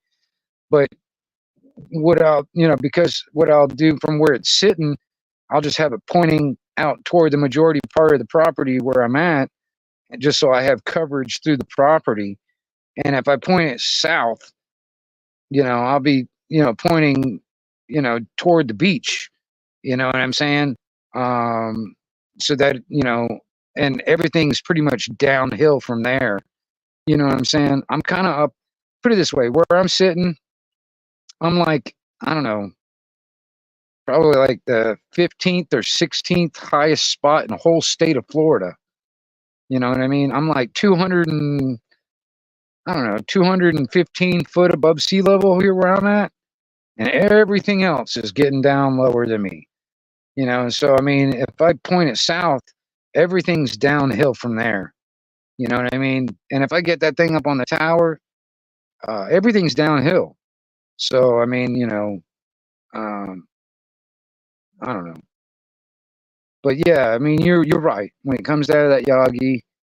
Depending on you know which direction I want to use it in, but you know, there's a good point. I mean, what I might do if I want to get full coverage everywhere, what I might do is get that um, the J pole and the homebrew half-wave dipole um, all working together as the receive and transmit antenna for the repeater, and just use my Yagi,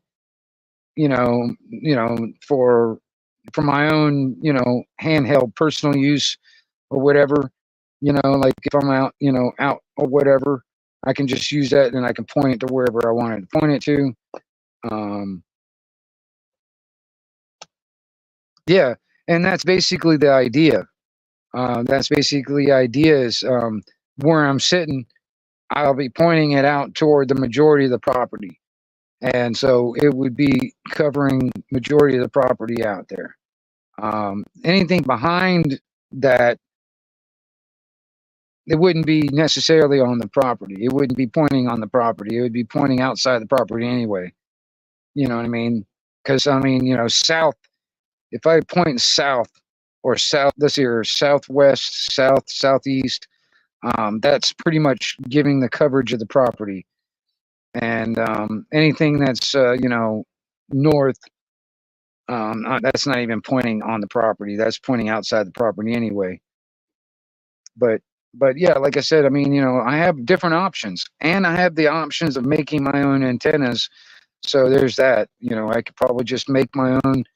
I don't know. It's possible I just make me another J pole and maybe make 2 J poles. Get the one that I've got over on the tower now, get that fixed and working right, and make a whole nother J pole altogether and use those as the receive and the transmit antennas for the repeater.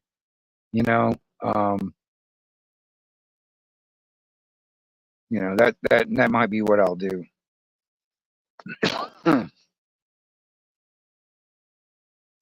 Well, yeah. See, that's kind of, well. I don't want. I don't know if I want to use like a ladder line. A ladder line type to make a J pole. what I'll end up doing is probably just making either copper tubing or I can do the same thing like the flower pot deal. Instead of using ladder line, I'll just use regular house wire, regular Romex house, house wiring wire.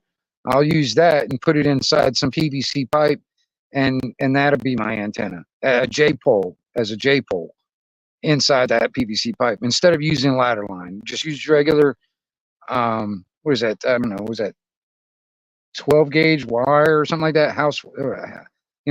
Regular house wire that you use to wire your house up for electricity. I've got plenty of that stuff laying around, and I can just use that, and that's the thing here, that the regular house wire that we use here, the Romex wire, it's got 3 conductors in it. You got 2 insulated and 1 uninsulated conductors in it. You know what I mean? So all I would have to do is just cut them to the right length and then shove them in a piece of PVC, and then I'll be now good to go.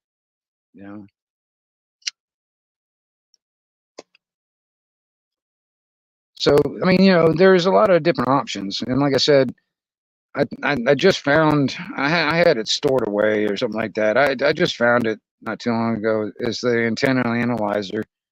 And I got a regular meter somewhere too. I haven't found yet, but I've got a regular meter somewhere. But the analyzer is a hell of a lot easier to work with. I don't have to use the radio. I don't have to use the radio to sit there and transmit and try and figure out SWRs and all that stuff. I just stick it on the analyzer, and I can actually just figure out where the antenna is resonating at the moment, and then I can tune it and all that stuff really easy. It's a lot easier and stuff, and it was because I was building my own antennas for CB stuff. That's what I was doing for that. Because I was building antennas for that, but I started getting into these little radios. The antennas are so much shorter and so much smaller compared to a CB radio antennas. So it's a lot easier when it comes down to certain aspects on that end of it. Anyway, CB radio or 11 meter radios or 11 meter antennas are so much bigger. That's the only thing. And I have to use a lot of wire for that if I want to do that. But the fucking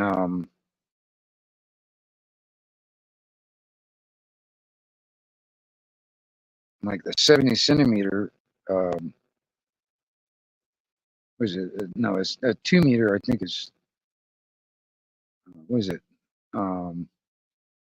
the 2 meter or shorter is a shorter antenna than the 70 centimeter is.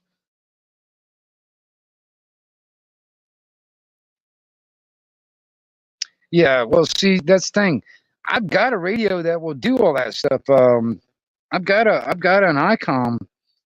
No, is it an ICOM or Yazoo? I can't remember right. I think it's an ICOM. It's an HF radio, but and I can get to all those bandwidths and stuff like that. I just don't have antennas built for all those different bandwidths. I can even do short wave on that sucker too, and a long short wave, a long wire short wave antenna. It's like, I might as well just get out there and just hook it up to the damn barbed wire fence out there and use that as an antenna. If I can tune that damn barbed wire fence, I'll use that as an antenna. I don't have an internal tuner on that radio though. That's the only thing. But I'd have to get an external tuner. But that's what I'd do. I just fucking. There's a radio I was looking at. Gosh,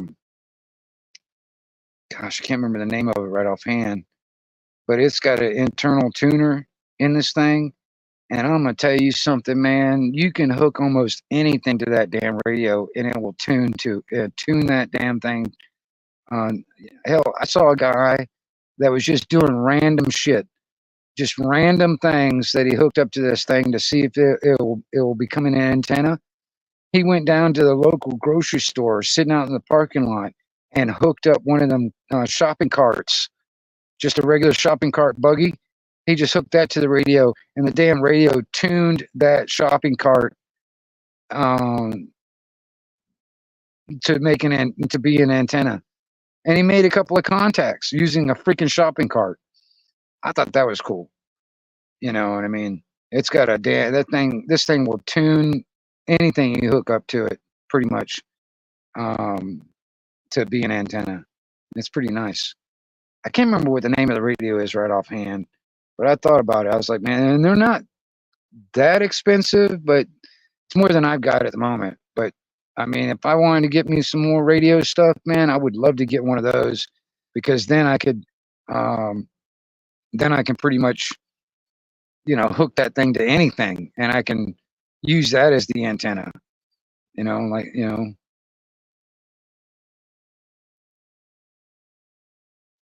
No, and you're right, and you are right. That's why I got the analyzer, because I want to actually build shit that is tuned for exactly what I'm working. Um, because like for me on these radios, because I don't want to have any hassles by sad hams and shit. I'm probably going to be using mostly the FRS and the MURS frequencies. All right. So that's what I'll be talking on anyway. So I want to make antennas that are resonant to those frequencies. Um, and when it comes down to the CB, I do most of my talking on 27385. So I made almost all the antennas that I made for the CB radio tuned as that is the lowest SWR is on that frequency, because that's my home channel. It's also the calling frequency, and so that's what I tuned to that. But like on this one, I'll be tuning them to mostly for FRS and MURS, because that's what I'll be doing most of my talking on anyway. But I'll be listening to everything else, because like I said, this thing is pretty much a tri-band and radio. I can get 2 meters, 70 centimeter, and the air band for like for air traffic, like airports and airplanes and all that shit. So I can listen to all that stuff no matter what I got. But to transmit, I'll be mostly well, that's another thing too. And my antenna right now, okay, right now, when it comes down, that's the reason why I'm not even on the air on this thing right now. Is because I need to get a power supply. Because my battery bank, my batteries aren't worth a shit anymore. I'd have to either replace my battery bank that I had that I was running this, and I was keeping a trickle charger, keeping everything topped off. Which I don't have that anymore. So I need to get a power supply to run this, and then I also need to do some work on the antenna itself. The coil, I guess you would call it a gamma match, because it's got a coil on my on the 11 meter. It's a 5/8 5/8 wave. What do you call it? It's a 5/8 wave, but I can't remember the name of it right offhand. But it's an omnidirectional type of antenna, and it's got a coil on it, or a big coil ring on it. And I guess you would call that the gamma match. But I need to fix that. I need to kind of do some work on the gamma match part, the gamma match coil part, and fix that, get the SWRs down on that antenna. So that's the only reason why I'm not even on the air on this thing right now, is because I need a I need a power supply, and I need to fix the antenna, and then I can get back on the air on this radio. And but I'm also in the process of eventually I'm trying to get stuff moved to this other building, and eventually I'm going to have to take the antenna down and take the tower down and move it to a different location. And so I'm just kind of holding off on a lot of shit, because one, I don't have a lot of money to spend on stuff, and also there is that move that's coming in the future. So eventually I'm just going to have to take everything apart and take it down and move it anyway. So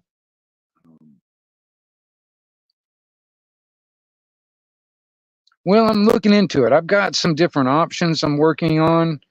Um, I've got some old power supply stuff from computers and stuff like that, and some other stuff that I'm trying to work out to where I can actually use it for this. But I just haven't done anything. Like I said, I haven't really put a lot of focus into it because, like I said, um, yeah, I'm gonna eventually have to kind of move things to a different location anyway. So I've just been kind of putting it off. So when I get everything moved, then I'll put more energy into it and kind of get back on the air. And so I've been mostly just playing around with this and trying to get more in that, and then also my TV thing, trying to do that kind of thing too. Um, I need to get for the TV thing. I need to get some. What I'm trying to work out right now is either using like an old webcam or something like that, or an old camcorder that has RCA plugs for my video input. I just haven't. Right now, what I've been doing right now is I've just been plugging an old VCR into it and using that to transmit out the antenna, and that's what I've been transmitting. It's just what I've been just using it to, like, like I can have a movie playing on the VCR and transmit it out the antenna, and every TV that can pick up my analog signal will pick up that signal, and I can watch that movie in any room in the house. Just using the over the air, broadcast stuff. But what I want to do is actually hook up some kind of like an old webcam, or like get an old camcorder, an old camcorder that has RCA plugs, that RCA outputs that go into this, and I can use that as my camera for the transmitter. And I'm just trying to work out all the little bugs and stuff that I can do.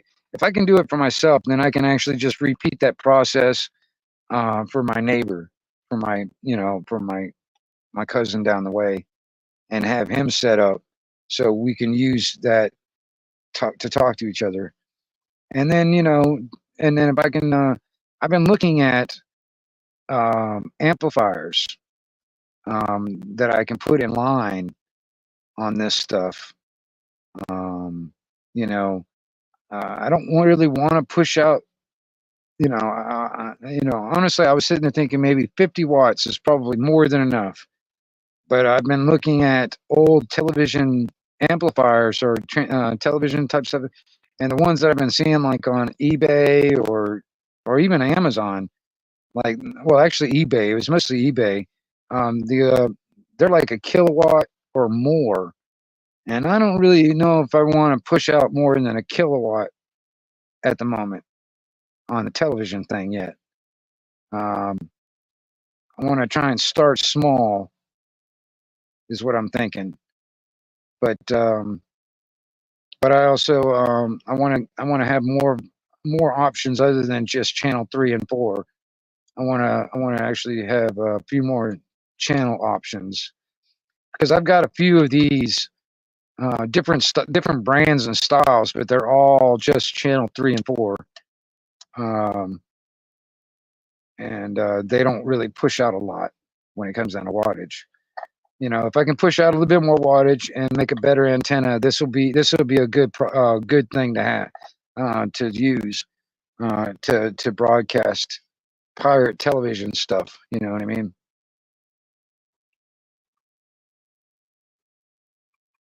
but that's the idea, you know, and trying to get things going and work out right.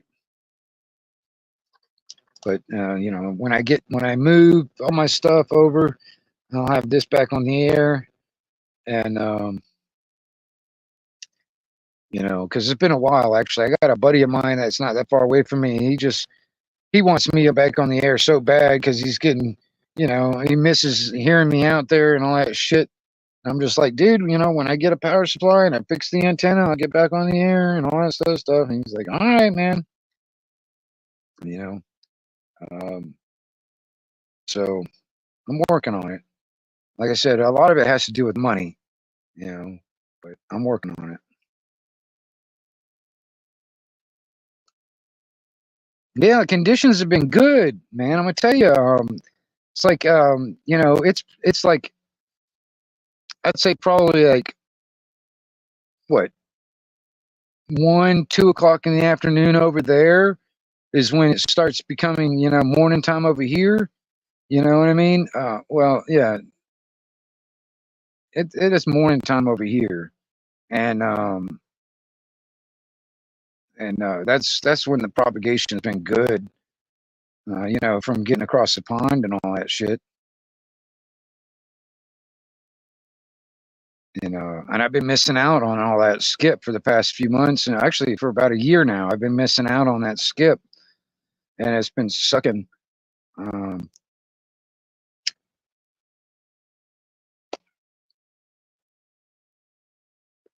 because we're in a good scenario right now, and this fucking, you know, this you know, this cycle has been pretty good so far. You know, and hopefully I can get all this stuff set back up and back on the air before the cycle ends. You know, and then I'll have to wait another damn 10, 11 years until I can get, you know, be able to talk across the pond again. You know what I mean? But you know, it's just the way Mother Nature works, man.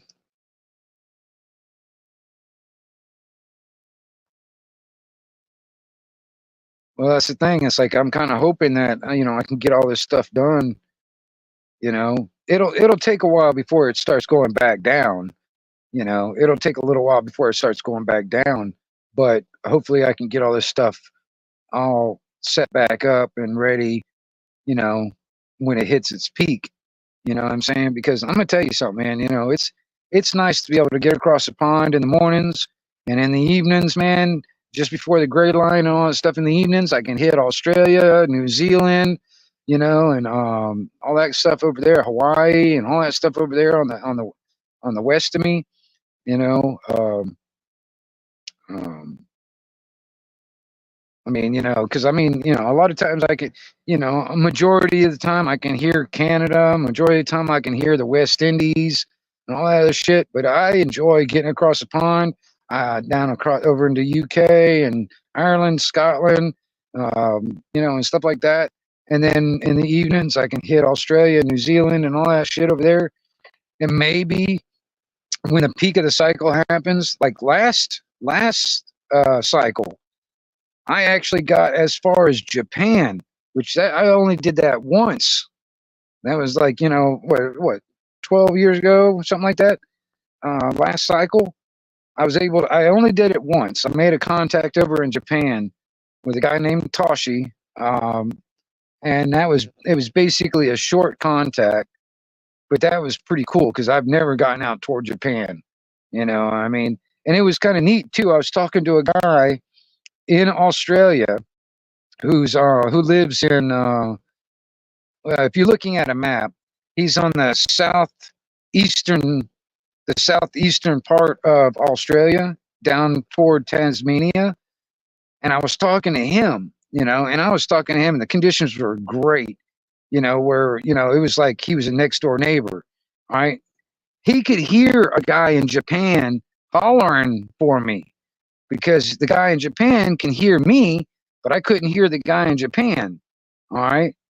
And it was crazy. It was pretty crazy. Because I was like, he was relaying messages for me from down there it was down toward Tasmania. It's down in down in that direction. All right. he was relaying a message from me in Florida, from Australia to Japan, and from Japan, from Australia to me. You know what I mean? I thought that was just cool, you know. And that was I don't know, I can't remember. I don't I had a I might I don't know. I don't know if it's on my. I've got an old ass laptop that doesn't really work all that well anymore. It's an old Windows XP. I have some stuff that's stored in there, um, of old video gates that I did back in those days. Um, you know, so I might even have that conversation recorded somewhere. You know what I mean? But that was the other. Now, you know,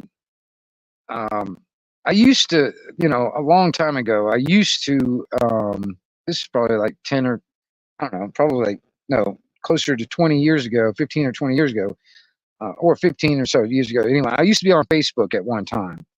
And that's what I used to do a lot, because I knew a lot of people, um, that I talked to all over the world on the radio, that were on Facebook at the time.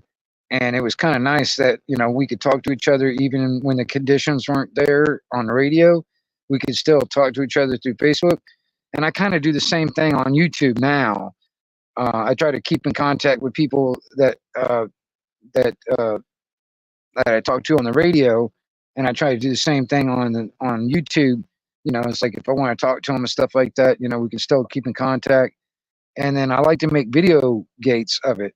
You know, like for instance, if you know, if you go through some of my past videos, you'll see that I've got a lot of video gates from back in the day, for years ago, where I was just basically recording conversations of me and somebody else. Like, you know, like if I was talking to like for instance, I don't even know, I can't remember. I might even have a I can't remember. I think me and you, UKT, I think me and you made a contact one time. I can't remember if I've got that video gate of that or not. I can't remember, but I used to do that kind of shit. I'd make video gates and share them out, you know. And like for instance, I would talk to somebody. There's a buddy of mine that lived in I don't know if he still lives there now, but lives in the northeast part of the UK, and we would both record our conversations at the same time. So, and then we'd share those videos with each other. So like, you know, I'd record it, you know, and send it to him so he could hear what he sounds like in my radio all the way here in Florida, you know, from the UK. And then he'd send me the video, and I can hear what I sound like in his radio all the way from Florida into the UK. I thought that was cool. You know what I mean? And I used to do that a lot back in the day with Facebook, but you know, I just stopped Facebook altogether, and I've been on YouTube ever since. But yeah, I like doing that kind of shit too, because it's neat to see, you know, like matter of fact, Polar, and I think I might even have a video gate of one time that we made a contact. I think there was one time, if I remember correctly, that me and you made a contact once before on the radio. I think it was a while back ago. Now I think about it, if I'm right, if I'm not mistaken. But I might even have a video gate of that somewhere, or it might be on my channel somewhere. But if it is, it's way back there in the back.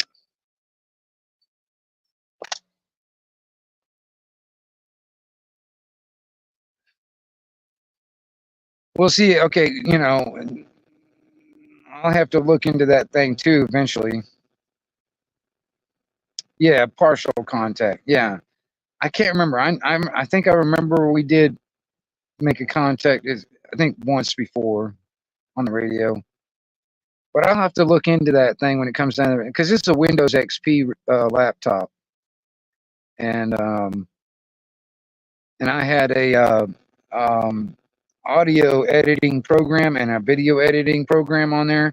I've got an audio editing program. It's the same type of program that regular broadcast radio stations would use to like make commercials and stuff like that with.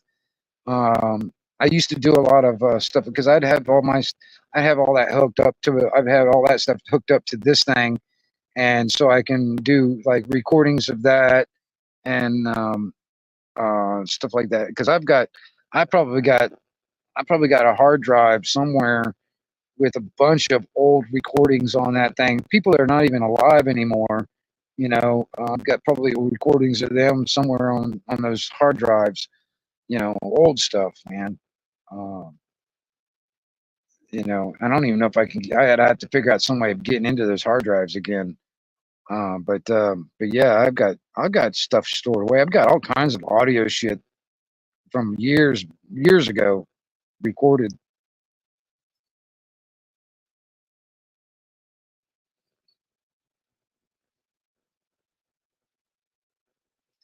Yeah, I mean, see, that's another thing too. Eventually, man, I need to redo the whole battery scenario. What I want to do is also, this is all comes down to money. Well, to begin with, to get back on the air, I'm just thinking maybe just to start off with, and just give me a power supply. You know what I mean? Hook it up, something I can just plug in and go from there. But but what I want to do is redo the battery system, and also I want to hook up like a capacitor bank. Um, you know, half battery, half capacitor bank. Um, I was looking at these capacitors that are about the size of a freaking thermos, kind of like those, kind of like a capacitor that you would use like a car stereo audio system. It was about the size of those type of capacitors, but getting like a bank of them, like 10 or 12 of them all hooked together, and have that along in line along with some batteries as my battery bank altogether. And that's kind of the idea I want to do with mine, and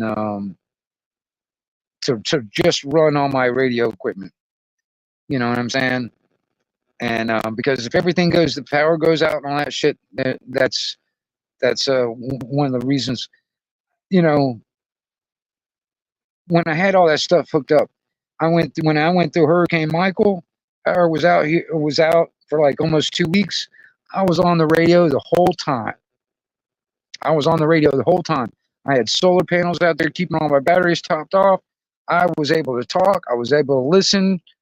I was on the radio the entire time, and I want to be able to do that.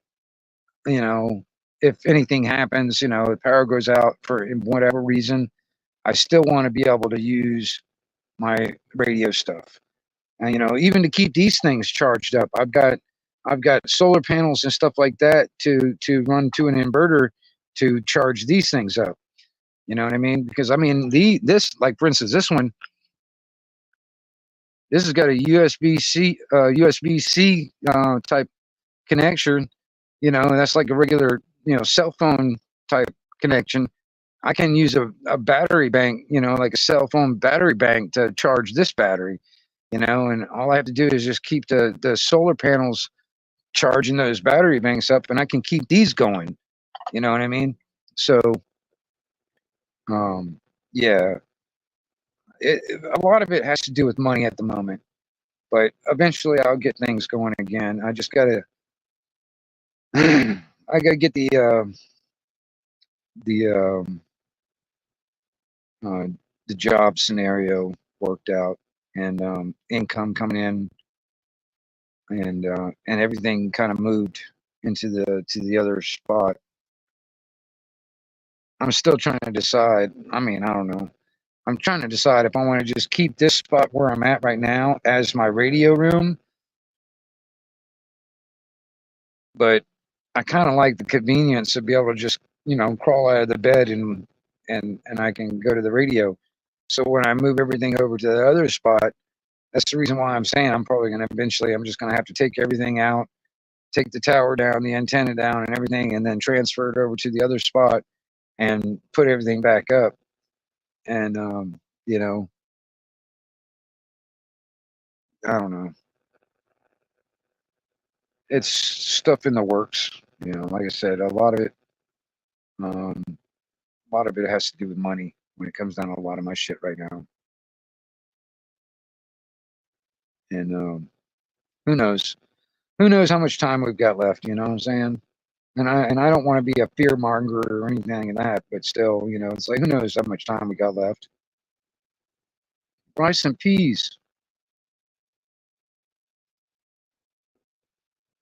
Yeah, I'm still at the same property, but I'm, you know, I'm kind of eventually kind of transitioning from where I'm in at this moment, where I just the place I'm in right now, just kind of moving to a different place. It's still on the same property, but it's just in uh, a a different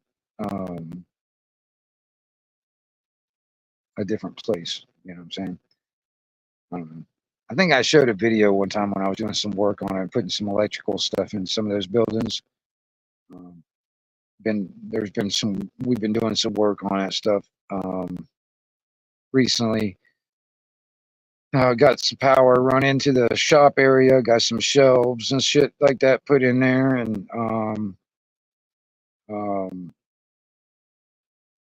got a porch built. But the other building, I'm still trying to work on that. We got to get power run out to that, and then we got to, you know, insulate it, um, and you know, I gotta run some other shit. You know, I gotta run plumbing for the toilet and sinks and all that shit. Gotta run all that stuff in there. Um, and then, you know, eventually I can move into it. But you know, I still got a lot of work to do. Working on it. I don't know. If you guys want to see it, I'll make a video of it if you guys want to see it, of some of the progress. I don't know.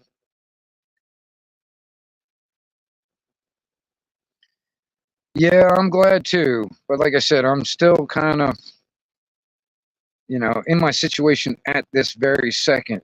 I'm still, um, I'm still not positive yet. When I, you know, if I can get my income thing worked out and get some things locked down, you know, like the property, um, and basically paying back for the buildings, and stuff like that. When all that stuff's done, then I'll know, I can breathe a little bit easier. Right now, I'm still kind of, you know, stressing on certain things. A lot of it, like I said, a lot of it has to do with money. Right now, it's just money, money, money, money, money. Money I ain't got. You know what I mean?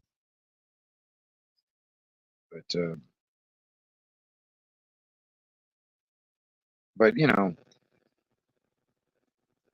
I don't know. There's a reason why I'm like, you know, I just did the live stream tonight because I was mostly just wanting to talk about like the radio stuff and communications and trying to keep everybody, you know, get everybody a little bit, you know, give them some information that they may or may not have had.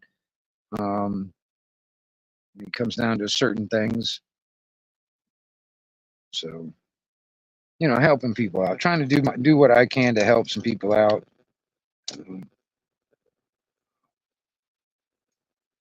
You know, there's, you know, in some ways I feel like I'm kind of useless in certain aspects, but you know, there's certain things that I could be very useful in.